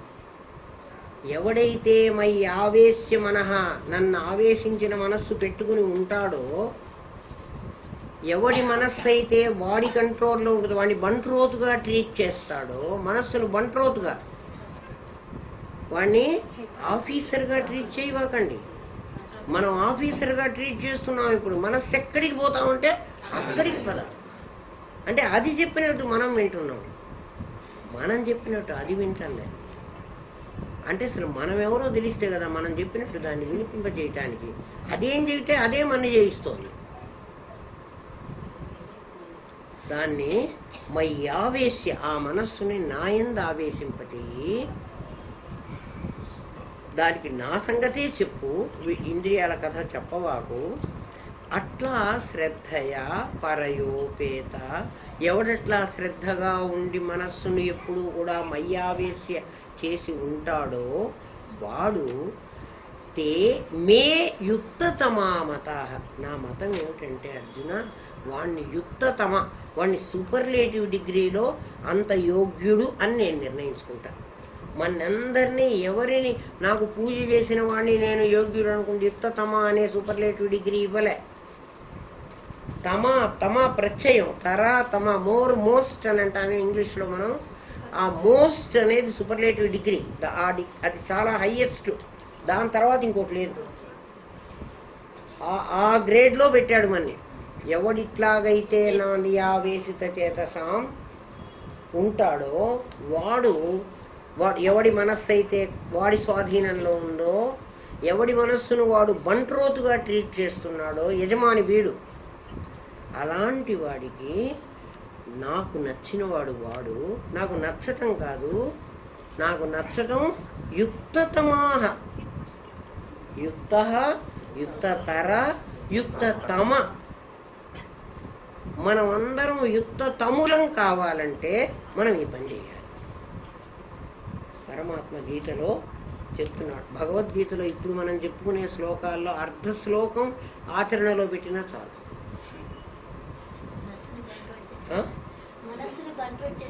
బంట్రోజ్ చేస్తే కూడా చాలు. ఎట్లనయ్యా ఇవన్నీ చేయడం? అదే మరి దానికి లొంగిపోవడం మనకి ఈజీ, కానీ దాన్ని లొంగ తీసుకోవడం అంత ఈజీనా? దాంతో చెప్తున్నాడు మరి ఇమీడియట్గా. ఏం చెప్తున్నాడు అంటే అశ్వత్థమేనం. దానికి ఏం చెప్పాలంటే, ఓ మనస్సా నువ్వు అశ్వత్థం, రేపు ఉండనివి. స్వ అంటే రేపు, థ అంటే ఉండేది. రేపు ఉండవే నువ్వు, నువ్వు అశ్వత్థం. శరీరం అంతా రేపు ఉండదు. నామరూప క్రియలు ఏవి కూడా రేపు ఉండేవి కావు. అసంగ శస్త్రేణ దృఢేన చిత్వా. అసంగ శస్త్రం. అసంగం అంటే సంగం అంటే కలయిక. ఎవరితో కలయిక? నేనుగు నాదితో కలయిక. దాన్ని అసంగము అనేటువంటి ఒక శస్త్రం తీసుకో. అసంగము అంటే కలవకుండా ఉండడము అనే ఒక శస్త్రాన్ని, ఒక ధనస్సునో ఒక కత్తినో నీ చేతిలో నువ్వు ఏది పెట్టుకుంటావో నీ ఇష్టం, అది పెట్టుకుని దృఢేన చిత్వ. ఒక్కొక్కటి నామరూప క్రియలలో ఎవరు నీ దగ్గరికి కలుద్దామని వస్తున్నా వాళ్ళందరినీ ముక్కలు చిత్వ అంటున్నాడు. చిత్వ అంటే ఏమిటో తెలిసిన, ఆ మాంసం కొట్టువాడి దగ్గర ఒక కత్తి ఉంటుంది. వాడు ఆ మాంసం ముక్కని ఇట్లా పెట్టి ఇట్లా ఇట్లా ఇట్లా ఇట్లా కొడుతుంటాడు. ఎంత ముక్కలు అయ్యేట్టు కొడతాడు? చిన్న చిన్న ముక్కలు. అది చిత్వ అంటే. అట్లా కొట్టరా అంటున్నాడు. మనస్సు ఎక్కడుందో దొరకదు. దానికి సంఘం ఎట్లా పెట్టారో దొరికిందా దొరకలేదా? ఇప్పుడు చెప్పండి. ఇప్పుడు దొరికింది కదా, ఇప్పుడు దాన్ని కొట్టిపారేయండి. పరమాత్మ అదే చెబుతున్నాడు.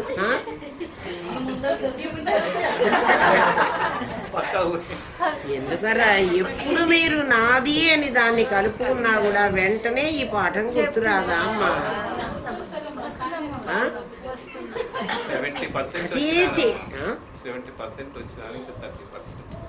90 వచ్చిన వాడికి అసలు ఈ పాఠం చెప్పమన్నాడు. మనకు నారాయణ చైతన్య వాడు ఏం చేస్తాడో తెలిసిన, అందరూ ఇంటర్మీడియట్ చదివిన వాళ్ళందరినీ కూడా ఆ నారాయణ చైతన్యలో చేర్చుస్తారు. వాళ్ళు star batch, star 1, star 2, star బ్యాచ్లో పెడతాడు. స్టార్ బ్యాచ్ వాడికి ఇది చెప్పడు. 70% వచ్చినాయంటే పోరా ఆ స్టార్ 2నో జనరల్ క్లాస్కో వెళ్ళమని పంపిస్తాడు. మేము కూడా మా కాలేజీల్లో బాగా మార్కులు వచ్చిన వాడిని ఏ సెక్షన్లో పెట్టుకుంటాం. ఎంపీసీ ఇచ్చి ఏ సెక్షన్లో పెట్టుకుంటాం కదా. తర్వాత రాని వాళ్ళని హెచ్ఈసి, ఇంకా సిఈసి ఆ గ్రూపులకి తక్కువ మార్కులు వచ్చిన వాళ్ళని అట్ట పంచుతాం. అంతే కదా. ఎంపీసీ ఇంగ్లీష్ మీడియం అంటే వాళ్ళు చాలా తెలివిగల వాళ్ళు, ఎంపీసీ తెలుగు మీడియం కొంచెం ఈక్వల్గా తెలివిగల వాళ్ళు, బైపీసీ ఇంగ్లీష్ మీడియం ఇంకా కాస్త, బైపీసీ తెలుగు మీడియం ఇంకా కాస్త, సైన్స్ గ్రూప్ అంతా తీసేసుకుంటారు. తర్వాత ఆర్ట్స్ గ్రూప్ వెళ్తారు. హెచ్ఈసి వాళ్ళు, సిఈసి వాళ్ళు, ఎంఈసి వాళ్ళు, రకరకాలు ఉంటారు. వీళ్ళందరినీ సి గ్రేడు, డి గ్రేడు, వీళ్ళంతా ఇంటర్మీడియట్ చదువుతారు. అట్లాగే నారాయణ చైతన్యలోనే చేర్చాం, కానీ వాళ్ళందరినీ స్టార్ బ్యాచ్ వాళ్ళకే ఈ పాఠం చెప్పమన్నాడు ఆయన. మిమ్మల్ని అందరినీ స్టార్ బ్యాచ్లో కూర్చోబెట్టాం. మీరు 70% పోతే జనరల్ క్లాస్కి పంపిస్తాం. ఇక్కడ వినద్దు.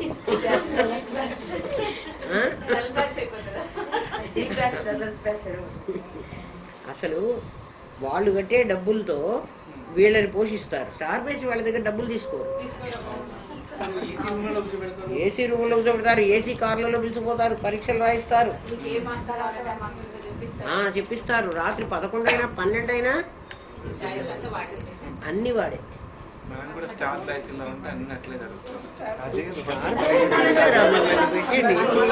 మీరే 70 బ్యాచ్కి పోతా ఉంటున్నారు.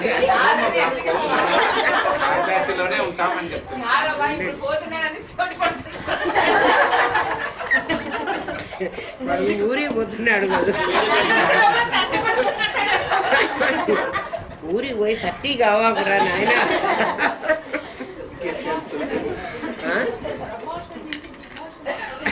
అదే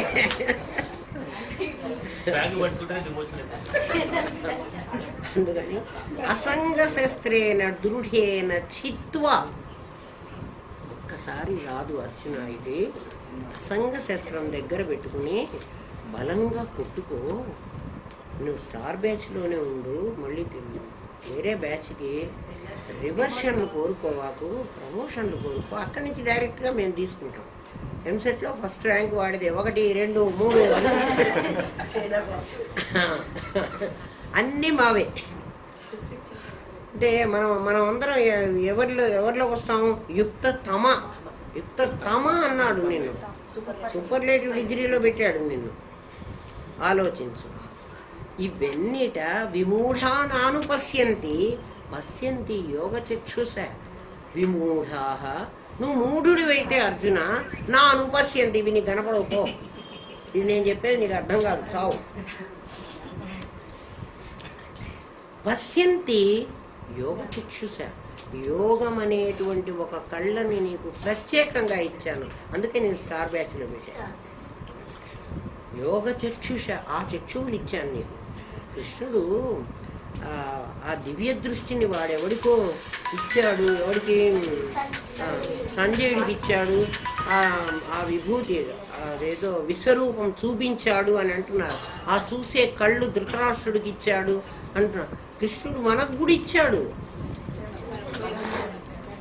యోగ చక్షువులు మనకు కూడా ఇచ్చాడు. ఇప్పుడు నిందాకనే చెప్పిన కుండ యొక్క ప్రాగ్ని, కుండ యొక్క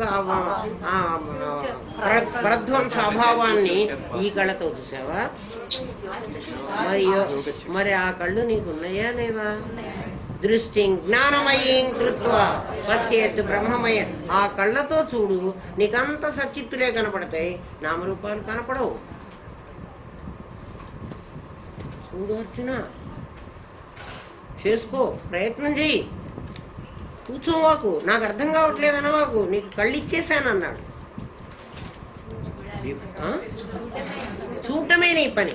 మరి చూడటం కూడా నువ్వు చూడకపోతే నన్ను ఏమంటావు? చూసి నన్ను పెట్టమంటే ఎట్లా కదా? పరమాత్మ ఎంత క్లియర్గా చెప్పాడంటే అంత క్లియర్గా చెప్పాడు. నిన్ను అచిరాత్ ఇమ్మీడియట్గా నిన్ను కాపాడుతానన్నాడు. కాపాడుతానంటే కాపాడటం వేరు. మృత్యు సంసార సాగరాత్ సముద్ధర్త అంటున్నాడు. సముద్ధర్త అసలు వండియను నిన్ను. నిన్ననే చెప్పాడు కదా నీకు, ఆ బ్రహ్మభువనాల్లో కా పునరావర్తినో అర్జున.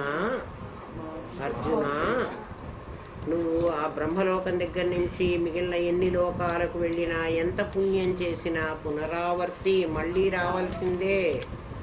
మాముపేత్యతు కౌంతేయ. మాం ఎక్కడ? మాం నా లోపల ఉన్న నేను. పునర్జన్మ న విద్యతే, నీకు మళ్ళీ జన్మ లేదు. అక్కడ నా తద్భాసయతే సూర్యో నా శశాంకో నా పావక. నీ సూర్యుడు ఎక్కడ ప్రకాశిస్తాడు? ఇక్కడ ప్రకాశించగలడు. నీ లోపల ప్రకాశించలేడు. సూర్యుడు నీ లోపల ప్రకాశించడు. నా తద్భాసయతే సూర్య నా తత్, అక్కడ ప్రకాశించలేడు. సూర్యుడే ప్రకాశించలేకపోతే నీ నిప్పు, నీ అగ్ని, నీ బల్బులు వేస్ట్. నా శశాంకో నా పావక. యద్గత్వా, ఎవడైతే యోగ మార్గం ద్వారా అందులో ప్రవేశిస్తాడో నా నివర్తంతే, ఇక మళ్ళీ రాడు. ఒక్కసారి అందులో పోయిన వాడు మళ్ళీ తిరిగి రాడు. ఎక్కడికి రాడు? జన్మకి రాడు. జన్మకి రాడు. జన్మరాహిత్యమైనది నీకు చెప్తున్నాడు. భగవద్గీత జన్మరాహిత్యమే చెబుతుంది. నీకు అర్థం కాకపోతే ఏదో అర్ధ శ్లోకం చదివినా, ఒక్క శ్లోకం చదివినా ఇంకేదో అవుతుంది, ఇంకేదో నీకు ఏదో లాభాలు చూపించారు. అవన్నీ అబద్ధాలు. అట్లాంటివి ఏం చెప్పలే భగవద్గీత. నాస్తి బుద్ధిరయుక్తస్య, ఇంకా చెప్తున్నాడు, నీ బుద్ధి గనక ఇలా ఉండకపోతే, అయుక్తస్య యుక్తమైనది కాకపోతే, యుక్తమైతే నిన్ను యుక్తతర చేసి యుక్తతమ చేస్తాను నేను. లేకపోతే అయుక్తస్య నెగటివ్ వైపు లాక్కుని పోతా. ఇంకా అంతే కదా, మరి నీ కర్మ అదే కదా. అట్లా ఉన్నట్లయితే ఏమవుతుంది అంటే, నీకు ఎందుకు అశాంతి కలుగుతుందో నీకు చెప్తున్నాడు. నీకు బుద్ధి గనక యుక్తము కాకపోతే, నాస్తి బుద్ధిరయుక్తస్య నచ అయుక్తస్య భావన, నీ భావాలన్నీ కూడా ప్రాపంచికమైన వాటి వైపే వెళుతూ ఉంటే, నచ అభావయత శాంతి అశాంతస్య కుత సుఖం. నీకేం కావాలరా నాయన? ప్రతివాడికి సుఖం కావాలి, నిజమేనా? ప్రతివాడికి శాంతి కావాలి, నిజమేనా? అంటే నీకు కూడా శాంతి సుఖము కావాలి. ఎవరికైనా దుఃఖం కావాలా? ఎవ్వడు దుఃఖాన్ని కోరుకోడు, ఎవ్వడు అశాంతిని కోరుకోడు. కానీ అశాంతి కలిగే పనులు చేస్తాడు, శాంతి కావాలంటాడు. దుఃఖం కలిగే పనులు చేస్తాడు, సుఖం కావాలంటాడు. ఎట్లా ఇస్తానురా నేను ఢిల్లీ వెళ్ళాలంటే ఢిల్లీ వెళ్ళే ట్రైనే ఎక్కాలి, కానీ నేను మెడ్రాస్ వెళ్ళే బండి ఎక్కి నన్ను ఢిల్లీ తెచ్చలేదు ఈ బండి, ఈ రైల్వే వాళ్ళకి బుద్ధి లేదు అని అరిస్తే ఏమన్నా ప్రయోజనం ఉందా? నువ్వు సుఖం కావాలంటావా, నువ్వు శాంతి పొందాలంటావా, నువ్వు ఆత్మచింతన చెయ్యి. అందరు అంటారు మేమేదో మానవ సేవ చేస్తున్నాము, ఇది కూడా సేవే కదా, ఇందులో కూడా మాకు పుణ్యం వస్తుంది. మీకు పుణ్యం రాదని నేను చెప్పటంలే, మీకు పుణ్యం వస్తుంది. కాదు కాదు, మీ పుణ్యము ఏం చేస్తుందంటే మళ్ళీ ఈ సంసారంలోనే పడేస్తుంది. మీరు ఏ పనులన్నా చెయ్యండి, ఎవ్రీ యాక్షన్కి రియాక్షన్ ఉంది. ఏ పనన్నా చెయ్యి, బంతి తీసుకొని గోడ కొట్టు, మళ్ళీ వెంటనే వచ్చి నేను కొడుతుంది. ఇంకా కాస్త బలంగా, ఇంకా కాస్త వేగంగా కొడుతుంది. ఎందుకంటే నువ్వు ఎంత వేగంగా విసిరావో అంతే కదా, ఖచ్చితంగా వస్తుంది.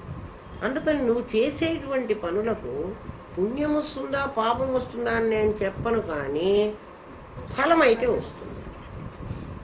ఆ ఫలం నిన్నేం చేస్తుంది? మళ్ళీ మళ్ళీ ఈ ప్రపంచంలో పడేస్తుంది.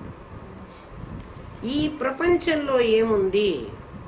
ఈ ప్రపంచంలో ఏం లేదు, కానీ నీకే నువ్వు నాది నేను అనుకుంటున్నావు కదా, నీకు ఇష్టమైనటువంటిది నీకు అది సుఖం ఇస్తోంది, నీకు అయిష్టమైనది దుఃఖం ఇస్తోంది. కాబట్టి సుఖ దుఃఖాల నుంచి నువ్వు తప్పించుకోవాలంటే ఈ పుణ్య కర్మల వల్ల నువ్వు తప్పించుకోలేవు. నీ గోల్ ఏంటో ఆలోచించుకో ముందు. నీ గోల్ ఏంటి? నీకు సుఖం కావాలి. జన్మరాహిత్యం వద్దు, జన్మరాహిత్యం పక్కకు పెట్టి నాకు జన్మే బాగుంది అనుకుంటున్నాడు వాడు ఎవడో. నీకు సుఖం కావాలి, నీకు దుఃఖం వద్దు, అంతే కదా. నీ కోరిక చెప్పు. సుఖం కావాలి, దుఃఖం వద్దు. శాంతి కావాలి, అశాంతి వద్దు కదా. ఈ సుఖము దుఃఖము అనేటువంటి, సుఖం దుఃఖం రెండు సమానమే అట్లా. అది సు అంటే ఖమ్ అంటే ఆకాశం, ఖమ్ అంటే ఆకాశం, సు అంటే నీకు ఇష్టమైన ఆకాశము, దు అంటే నీకు కష్టమైన ఆకాశం. ఆకాశం అని దాన్ని ఎందుకన్నారో తెలుసునా? సుఖం కాదు, సుఖము దుఃఖము నీకు ప్రాప్తించేది, దాని అనుభవం పొందేది నీ ఆకాశంలో. దహరాకాశం, హృదయ దహరాకాశం, అది ఆకాశం. అసలు సుఖం దుఃఖం అన్న పదానికి అర్థం కూడా తెలియదు చాలామంది. నువ్వు సుఖాన్ని ఎక్కడ పొందుతున్నావు ఆలోచించు. కళ్ళల్లోనా, చేతుల్లోనా, గుండెలోనా, రక్తంలోనా? మరెక్కడ? మనస్సులోనా? కాదు. మనస్సులో కూడా కాదు. ఎందుకంటే మనస్సులో అయితే క్షణమే సుఖం. ఇప్పుడు మీకు చెప్తా ఆగండి. మీరు మీకు లాటరీ వచ్చిందనుకోండి, ఇమ్మీడియట్గా ఒక్క క్షణం మీకు ఒకటి కలుగుతుందే, అది మనస్సు కలిగే సుఖం. అది ఇంకా తర్వాత ఉండదు. క్షణకాల సుఖం అంటారు చూడండి. ఒక్క క్షణం మనస్సును దాన్ని పట్టుకోగానే దానికి ఇది బాగుంది అని అనిపించింది, అయిపోయింది, వదిలేసింది. లాటరీ డబ్బులు వచ్చి మిమ్మల్ని సుఖంగా ఉంచుతున్నాయి కదా, అది ఆ అనుభవము హృదయ దహరాకాశంలో జరుగుతుంది. అక్కడ ఆకాశం ఖాళీ చోటు, అది అంటే నువ్వు సాటిస్ఫై అయ్యేటువంటి చోటు. నేను తృప్తి స్థానం అంటారు. ఆ తృప్తి స్థానం ఏది తిన్నా నీకు బాగుంది అనే చోటు, అది సుఖం. అది దానికి ఆపోజిట్ దుఃఖం. అవి రెండు ఖమ్లే. ఖమ్ అంటే ఆకాశం. అంటే మన అనుభవాలన్నీ ఖమ్లో జరుగుతుంది. చూడండి, అంటే మన అసలు విడదీసుకోవటం మనకు రాదు. మనస్సు కలిగిన దాన్ని, దానికి కలిగిన దాన్ని అన్ని కలిపి కలగాపులగం చేసుకుని ఒక దాంట్లోనే పడేసుకుంటున్నాము. అంత తెలివి తక్కువ వాళ్ళందరూ. గురువు గారు వచ్చి చెప్పేదాకా మనకి ఇవన్నీ తెలిసావలేదు. అసలు ఇన్ని ఉన్నాయని కూడా తెలియదు మనకు. సుఖం కాదు, నీకు ఆనందం కావాలి. ఆనందం ఫరెవర్, ఎప్పుడూ ఉంటుంది, అది పోదు. దానికి నెగిటివ్ పదమే లేదు అసలు డిక్షనరీ, అసలు లేదు. ఆనందానికి ఆనందము కానిది, ఆనందము లేనిది అనగలరే కానీ సుఖం దుఃఖంలాగా ఇంకొక పదం లేదు, ఇంకా లేదు దానికి. ఎవరైనా వ్యతిరేక పదాలు రాయండి అని ఆనందం అని ఇచ్చాడు అనుకో,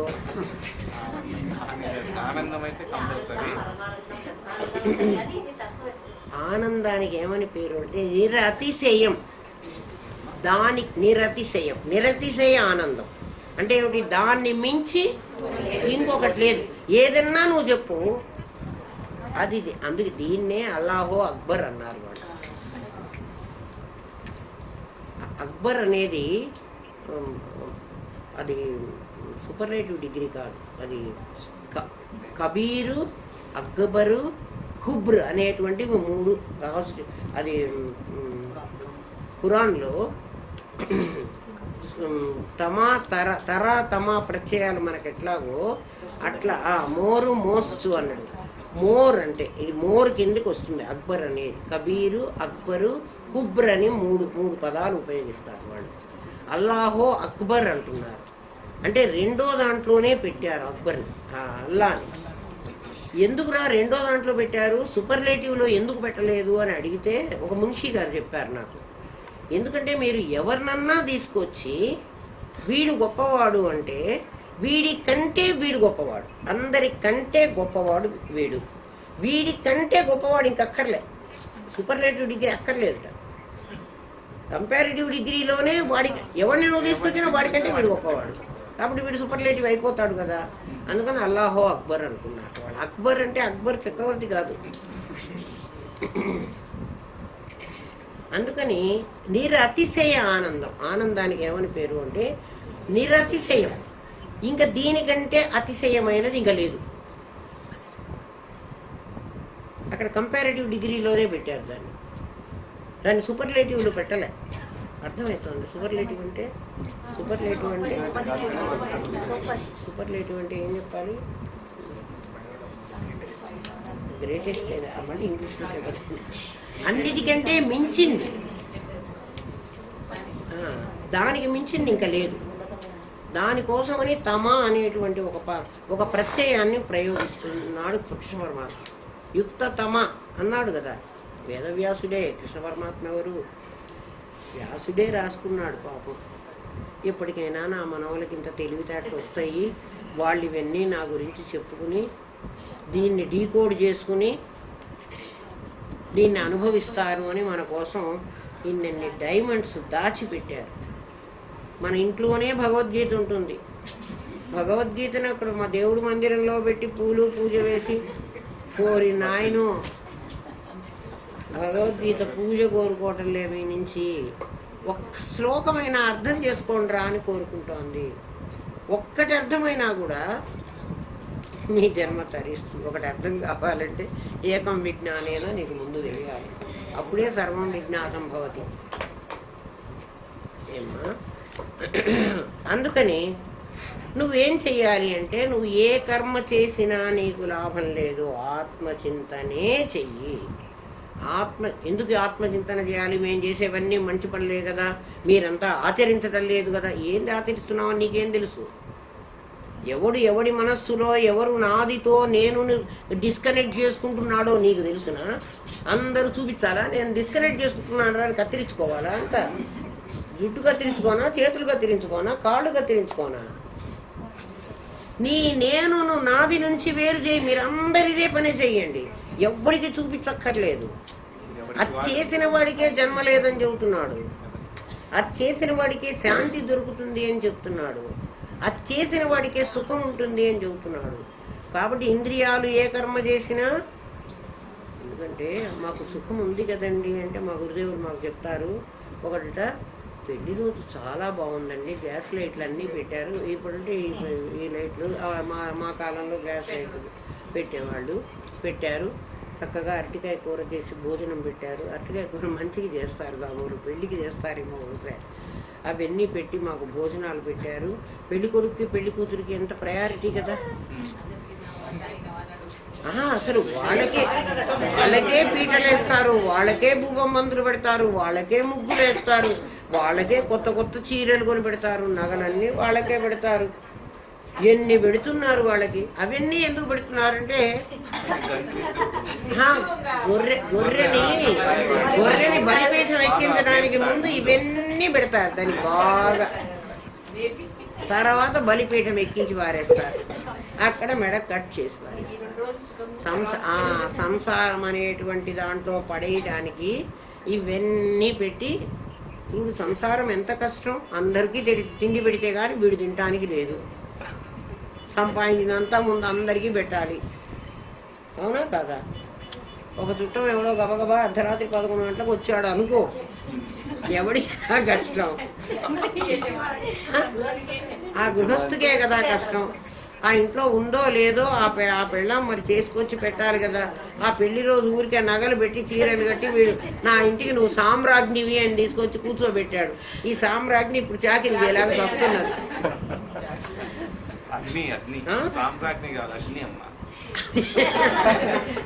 కష్టమే కదా. గురుదేవులు అనేవాడు, పెళ్లిలో అంత హాయిగా నీకు అన్నీ అవుతున్నాయని సంతోషపడవాకురా నాయన, రేపు హాస్పిటల్కి క్యారేజీలు మోసేటప్పుడు నీకు తెలుస్తుంది కదా. బాధ అప్పుడు అర్థమవుతుంది, ఇప్పుడు తెలియదు. అంటే ప్రతి సుఖం వెనక కష్టం ఉంది.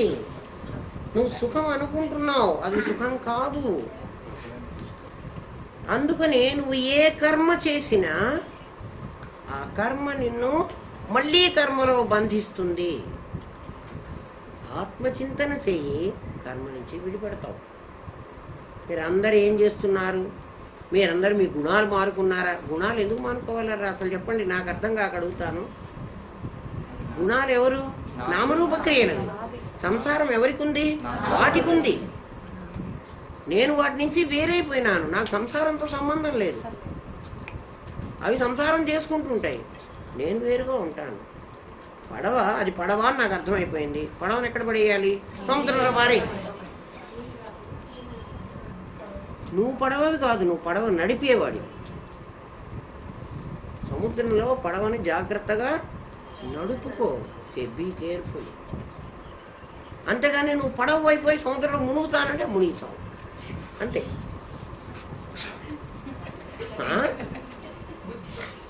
అంతే, మునుగు. నీకు సుఖం కావాలంటావా, నీకు శాంతి కావాలంటావా, నువ్వు ఆత్మచింతన చేయి. నీకు నిరతిశయ ఆనందంగా లభిస్తుంది. ఆత్మచింతన చేయకపోతే నీకు లభించదు. ఆత్మచింతన ఎట్లా చెయ్యాలి అంటే, నాదిని నేను నుంచి ఆ వేరు చేసేవాడు ఎవడైనా చెప్పేవాడి దగ్గరికి నువ్వు వెళ్ళు, అది చెప్పేవాడి దగ్గరే విను. వాడు గనక నేను జపం చెయ్యి, పూజ చెయ్యి, వెంకటేశ్వర స్వామికి పొలుదండాలు పెట్టు, లేకపోతే ఈ యజ్ఞం చెయ్యి, ఈ యాగం చెయ్యి, వాడి దగ్గరికి పోవా. మళ్ళీ నాదితో కలుపుతున్నాడు వాడు. వాడిని జాగ్రత్తగా గమనించుకో. నవరేణ అవరేణ అంటాడు. నీ గురువు ఎటువంటి వాడు కావాలి అంటే అట్లాంటి వాడి దగ్గరికి నువ్వు వెళ్ళవాకు. వరేణ శ్రేష్ఠుడి దగ్గరికి వెళ్ళు. ఎవడు శ్రేష్ఠుడు? ఎవడు ఆత్మచింతన గురించి చెప్తాడో వాడు శ్రేష్ఠుడు. ఇంకా అందరి దగ్గరికి పోవాలి. ఇప్పుడు మీరు అడగచ్చమ్మా, మరి మీరెందుకు మాతో అందరితో యజ్ఞం చేయించారు, యజ్ఞం చేయమని మాకు చెప్పారు అంటే, చిత్తశుద్ధి లేకపోతే నీకు ఈ పాఠం ఎక్కదు. నీకు చిత్తశుద్ధి కలగాలంటే నువ్వు నిష్కామ కర్మ చెయ్యాలి. నిష్కామంగా నీకు డబ్బులు ఖర్చు కావటం లేదు కాబట్టి నువ్వు యజ్ఞం చేయడానికి వచ్చావు. నేను 1 లక్ష రూపాయలు ఖర్చు పెట్టుకొని యజ్ఞం చేయరా అన్నాను అనుకో, నాకు వద్దులే అమ్మా, నీ సంగతి నాకు తెలుసు కాబట్టి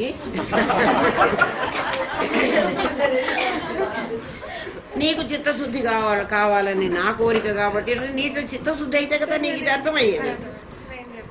నిన్ను స్టార్ బ్యాచ్లో పెట్టాలి కాబట్టి కదా, నీకు పుణ్యం అక్కర్లేదు కాబట్టి, నీకు పుణ్యం కావాలి అని నేను కర్మ చేయమంటే మరి మళ్ళీ నేను సంసారంలో పడేసి, అందుకని నేను యజ్ఞం చేయమని. అర్థమైందా? యజ్ఞం చేసినా, పారాయణ చేసినా, ఏం లలితా పారాయణ కూడా మీకు ఈ అర్థంలోనే చెప్పాను నేను. అందుకని ఆత్మచింతన చెయ్యాలంటే నీకు ఇంద్రియ నిగ్రహం కావాలి. ఇంద్రియ నిగ్రహం కావాలి, తర్వాత మనోనాశం కావాలి. ముందు ఇంద్రియ నిగ్రహం కావాలి. అందుకని ఇంద్రియ నిగ్రహాన్ని ఈ రోజు నుంచే స్టార్ట్ చేయి. ఏం నిగ్రహించమంటారండి?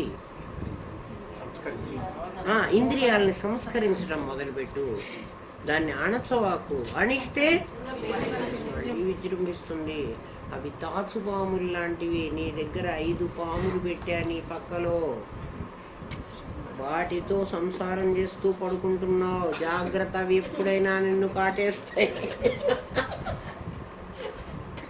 మరి వాటిని ఉపయోగించుకుంటావా, వాటికి లొంగిపోతావు? నీ ఇష్టంలో నాయన. జాగ్రత్తగా ఆలోచించు. 5 ఉన్నారు నీ దగ్గర, మిగిలిన 5 అంత ప్రమాదం కాదు. కర్మేంద్రియాలు అంత ప్రమాదం కాదు. జ్ఞానేంద్రియాలతోనే చాలా ప్రమాదం. మనస్సు దాంతో ఇంకా ప్రమాదం, పెద్ద ప్రమాదం. అందుకని నీకు 4 చెప్తున్నాడు. నీకు సుఖం కావాలా, శాంతి కావాలి. సుఖము శాంతి 2 కావాలి. దుఃఖం వద్దు, అశాంతి వద్దు. ఈ 2 నీకు ఖచ్చితంగా నీ గోల్ అదే కదా. సుఖం కావాలి, శాంతి కావాలి. ఈ 2 కావాలంటే ఆత్మచింతన చెయ్యి. ఆత్మచింతన చెయ్యాలంటే నీకు క్వాలిఫికేషన్ ఏమిటి అంటే ఇంద్రియ నిగ్రహం కావాలి. ఇంద్రియ నిగ్రహం లేకపోతే నీదేమవుతుందో నీ బండి చెప్పమంటావా? అంటే ఫస్ట్ ఆఫ్ ఆల్ నువ్వు చేయవలసింది ఇంద్రియ నిగ్రహం. ఇంద్రియాలు ఎటు పడితే అటు పరిగెట్టి పోవాకు. మనస్సు దాని వెంట పరిగెడుతుంటుంది. ఇంద్రియాణం హి చరతాం యన్మనో అనువిధీయతే తదస్య హరతి ప్రజ్ఞాం వాయుర్నావమివాంభసి. ఒరే నాయన, ఒక సముద్రంలో నువ్వు ప్రయాణం చేస్తున్నావు. సముద్రంలో ప్రయాణం చేస్తున్నావు కాబట్టి నీకు తప్పకుండా పడవ ఇచ్చాము. ఎందుకంటే నీకై నువ్వు ఈది సముద్రాన్ని దాటడం ఇంపాసిబుల్. ఎంత గజ ఈతగాడైనా నదిలో ఈదుతాడేమో కానీ సముద్రంలో ఈదలేడు. ఇప్పుడు నీ ముందున్నది సముద్రం. అందుకే మృత్యు సంసార సాగరాత్ అన్నాడు. మృత్యు సంసార సాగరం ఉంది నీ ముందర. నీ కారు వెళుతున్నది, నువ్వు వస్తున్నటువంటి మార్గం ఎటువంటిది? ఎక్కడ రోడ్డు ఎక్కడ ఎండ్ అయిపోతుంది? ఏ క్షణంలోనైనా లోయలో పడిపోతుంది. వై జంక్షన్లో ఉన్నావు, బీ కేర్ఫుల్. ఎన్నిసార్లు కాషన్ ఇస్తున్నాడు పరమాత్మ మనకి. ఆయన మాట ఒక్కడైనా వింటున్నాడా? ఒకడైనా వింటున్నాడా? పదే కదా, సంసారంలో పడి చస్తున్నాడే. ఎంతసేపు నా పెళ్ళాం, నా పిల్లలు, నా ఇల్లు, నా వాకిలి, నా బ్యాంక్ బ్యాలెన్సు, ఎంత డబ్బులు పెంచుకున్నాం. ఆ పెంచుకున్నదంతా ఏమవుతుందో చావంగానే అది పనికి రాకుండా పోతున్నదిరా. నేను ఫ్లైట్ ఎక్కగానే నా 100 రూపాయల నోటు ఇచ్చి నాకు కాఫీ ఇయ్యరా అంటే ఆ సింగపూర్ వాడు ఇచ్చి చావడు. నీ 100 రూపాయలు నువ్వే పారేసుకో అంటాడు. డాలర్లు ఉంటాయి, నీ 100 రూపాయలు పనికిరావు అంటాడు. 500 నోటు ఇచ్చినా వాడు కాఫీ ఇయ్యడు నాకు, ఇది పనికిరాదు మ్యామ్ అంటాడు. యన్మనో అనువిధీయతే, మనస్సుని ఇంద్రియాల వైపు పరిగెత్తిపోతే నువ్వు ఇంద్రియాలకు ఎట్లా సంస్కారం ఇస్తావు? ఓ ఇంద్రియాలారా, మీరు జడములు, నేను శక్తిస్తేనే మీరు పనిచేస్తున్నారు. వచ్చిన పదార్థం మీరు అనుభవించటం లేదు, అది లోపలికి చేరి అనుభవిస్తున్నవాడు ఇంకొకడు అనుభవిస్తున్నాడు. ఎవ్వడేం చేయకుండా అహంగాడు అన్నీ నా వింటున్నాడు. మీరు వాళ్ళ ఇదివరకే చెప్పాను కదా, ఒక రింగ్ లీడర్ ఉంటాడట. వాడు చిన్న చిన్న పిల్లలందరినీ పట్టుకొస్తాడు దొంగతనం చేసి, హాస్పిటల్స్కి వెళ్ళి, లేకపోతే అనాథ బచ్చాలు, అనాథ బచ్చాలు వాళ్ళందరినీ పిలుచుకొచ్చి, ఇవాళ ఒరే నువ్వు బస్ స్టాండ్కి వెళ్ళరా, నువ్వు రైల్వే స్టేషన్కి వెళ్ళరా, నువ్వు ఇంకో చోటుకి వెళ్ళరా, వీళ్ళందరినీ పంపిస్తాడు. పంపించి ఏం చేస్తాడు? వాళ్ళందరితో డబ్బులు కలెక్ట్ చేయించుకొని తీసుకొస్తాడు. వాళ్ళకి వీడేం పెడతాడంటే ఆ పూటకి పాలో అన్నమో రొట్టె వాళ్ళన్నీ కలెక్ట్ చేసుకొని డబ్బులు తీసుకురావాలి. వీళ్ళని తీసుకొచ్చి వీళ్ళకి కళ్ళో ముక్కులో చెవులో పీకేసి కుంటి వాళ్ళని చేసి అడుక్కోడానికి పంపించొద్దా? వీధికి ఒకడిని పంపిస్తాడు. వాడి పిల్లలు కాదు కాబట్టి వాడికి ఆ బాధ లేదు. ఇంకేం ఆలోచిస్తారు చెప్పండి? ఇట్లాంటి అనాథ బచ్చాలు మీరు. ఎవరు? మన ఇంద్రియాలు. మీకేం పెట్టడం లేదు, మీరు తెచ్చుకున్నటువంటిది మీకేం ఇయ్యటం లేదు. అహంగాడు వాడు తీసుకుపోతున్నాడు. సాయంత్రం అయ్యేప్పటికి వాడు దాచిపెట్టుకుంటున్నాడు లోపల, జాగ్రత్త అని ఇంద్రియాలకు చెప్పండి. మీ పొజిషన్ ఇది.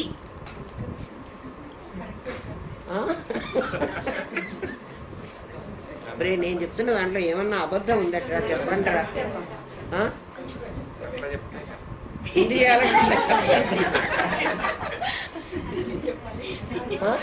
ఇంద్రియాలకు అదే కదా చెప్పాల్సింది, లేకపోతే బిర్ర బిగుతున్నాయి.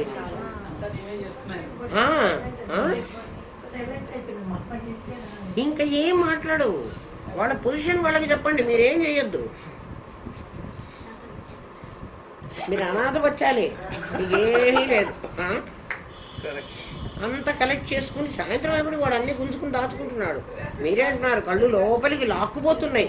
కళ్ళు ఎందుకు లాక్కుపోయినాయి? నువ్వు నిద్రపోతావంటే. అవి చేసిన కర్మంతా పీక్కుంటున్నాడే వాడు. అనాథ బచ్చాలు ఇంటికి రాగానే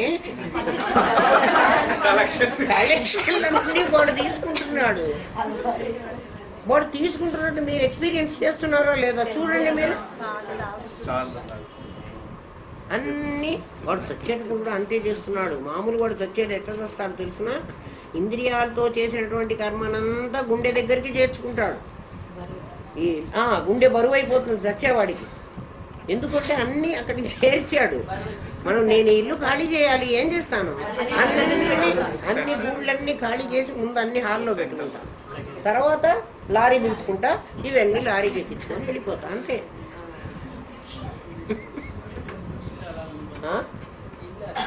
ఇల్లు అక్కడ ఇవ్వ నా కొడుకు తీసుకుపోయి తగలబెట్టి, ఇల్లుదేముంది, అన్నీ నేను ఖాళీ చేసుకొని పోయిన తర్వాత ఒట్టి కొంపే కదా వాడు తగలబెట్టేది. వాడికి ఏముంది అందులో? ఏమి ఇవ్వటం లేదు.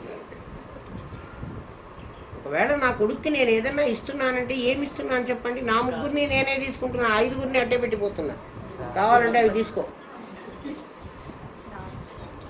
కావాలంటే ఏమిటి వాడు ఖచ్చితంగా తీసుకుంటాడు.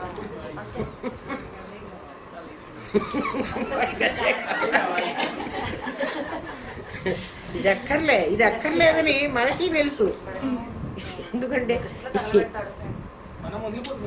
మనం వదిలిపోతున్నాం కదా. మనం అక్కర్లేదని వదిలేము, వాడు కూడా అక్కర్లేదనే తీసుకుపోతున్నాడు.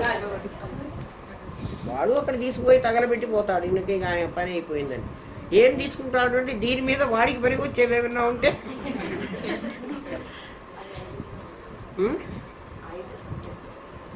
5 వాడు ఎట్లా తీసుకుంటాడు?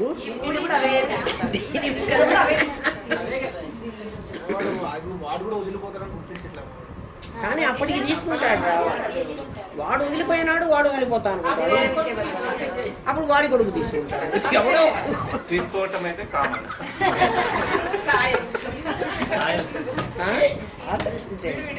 అసలు నిజంగా ఇది తెలిస్తే ఎవడికి ఈ ప్రపంచం మీద అంత వ్యామోహం ఉంటుందిరా. అది వదులుకోమంటాడు. వదులుకోకపోతే సంగతి చెప్తున్నాడు. ఇందా నుంచి పాజిటివ్గా చెప్పాడు, నీకు ఏమేమి లాభాలు వస్తాయి. ఇప్పుడు నెగిటివ్గా చెప్తున్నాడు. తదస్య హరతి ప్రజ్ఞాం. ఒరే నాయన, నువ్వు ఇట్లా గనక మనస్సుకి ఈ రకమైన సమాధానం చెప్పి ఇంద్రియాలకి ఇట్లా అనాథవచ్చాలని, వాళ్ళు కర్మ వాళ్ళు ఏమో అనుభవించటం లేదని నువ్వు చెప్పకపోతే, ఈ సంసార సాగరంలో ఆల్రెడీ నువ్వు సంసార సాగరంలోనే ఉన్నావు. నిన్ను నీ ప్రజ్ఞ హరతి, అవి కాజేస్తాయి. ఎట్లా కాజేస్తాయంటే, నీ కారు కాదు, నీ పడవ నడుపుకుంటూ పెడుతున్నావు సముద్రంలో. వాయుర్నావమివాంభసి, అనుకోకుండా ప్రతికూల వాయువులు ఆ సముద్రంలో వచ్చినాయి. సముద్రంలో వెళ్ళినప్పుడు తుఫాను వస్తుంది. తుఫాను వచ్చినప్పుడు నీకు అనుకూలంగా నీ పడవ ఎటెళ్ళాలో అటే నెట్టుకుంటూ తుఫాను గాలి రాదు. అది ఎటైనా రావచ్చు. ఆ తుఫాను గాలికి నీ పడవ నువ్వు ఎంత తెడ్డేసుకుందామన్నా దానిష్టం వచ్చిన వైపు పోతుంది. ఏ రేవుకు చేరుతుందో అది పగిలిపోతుందో, ముక్కలైపోతుందో. ఏ రేవుకు చేరుతుందో అంటే స్వర్గానికో నరకానికో ఎక్కడికి చేరుతావో. నువ్వు వెళ్ళిన రేవు మంచి ఊరికి పోతావో, ఏదన్నా ఓ పిశాచాలు టీవీకి పోతావో. నీ గతి అంతే అవుతుంది. నువ్వు గనక ఇంద్రియ నిగ్రహం చెయ్యకపోతే అన్నాడు. ఇంద్రియాణం హి చరతాం యన్మనో అనువిధీయతే తదస్య హరతి ప్రజ్ఞ వాయుర్నావమివాంభసి. గాలి, ప్రతికూల వాయువు సముద్రంలో నిన్నెట్లా లాక్కొని దాని ఇష్టం వచ్చిన వైపు నేను తీసుకుపోతుంది. నీ ఇష్టం వచ్చిన వైపు పోవడానికి నీ ఇష్టం ఏమిటి? శాంతి సుఖం కావాలన్నా, నిరతిశయ ఆనందం కావాలన్నా. కానీ నువ్వు ఇంద్రియాలకు లొంగిపోయినావు. నీకు ఆత్మ తెలిసింది అంటున్నావు. ఎవడో గురువు చెప్పినప్పుడు విన్నావు కదా, స్టార్ బ్యాచ్లో పెడదామని వాడు చెప్పాడు. కానీ నువ్వు మాత్రం ఇంద్రియ నిగ్రహం చేయటంలా, ఇంద్రియాలకు లొంగిపోయినావు. పోతే నీ గతి ఇదేరా అని చెప్తుంది. అర్థమైందా? 67వ శ్లోకం అయింది, రేపు 68. నేను అసలు 3 రోజుల్లో అయిపోతాయిలే. ఏవి సాంఖ్యయోగం 3 రోజుల్లో సిద్ధింట్లో పూర్తి చేసి పారేద్దాంలే అనుకున్నా. అది ఏం అయ్యేటట్టు నాకు అనిపించలే. 67 అయిపోయింది, 72 ఉన్నాయి ఇంకా మనకు. మరి వాటిని మెల్లగా చెప్పుకున్నాం. ఓం తత్సత్. స్వస్తి ప్రజాభ్య పరిపాలయంతాం న్యాయేన మార్గేణ మహిన్మహేష. గోబ్రాహ్మణేభ్యః శుభమస్తు నిత్యం. లోకాః సమస్తాః సుఖినో భవంతు. ఓం పూర్ణమదః పూర్ణమిదం పూర్ణాత్ పూర్ణముదచ్యతే పూర్ణస్య పూర్ణమాదాయ పూర్ణమేవావశిష్యతే. ఓం శాంతి శాంతి శాంతి. ఓం నమో బ్రహ్మాదిభ్యో బ్రహ్మ విద్యా సాంప్రదాయ కర్తృభ్యో వంశర్షిభ్యో గురుభ్యో నమో మహద్భ్యః. సర్వోపద్రవరహిత ప్రజ్ఞానఘనః ప్రత్యగర్థో బ్రహ్మైవాహమస్మి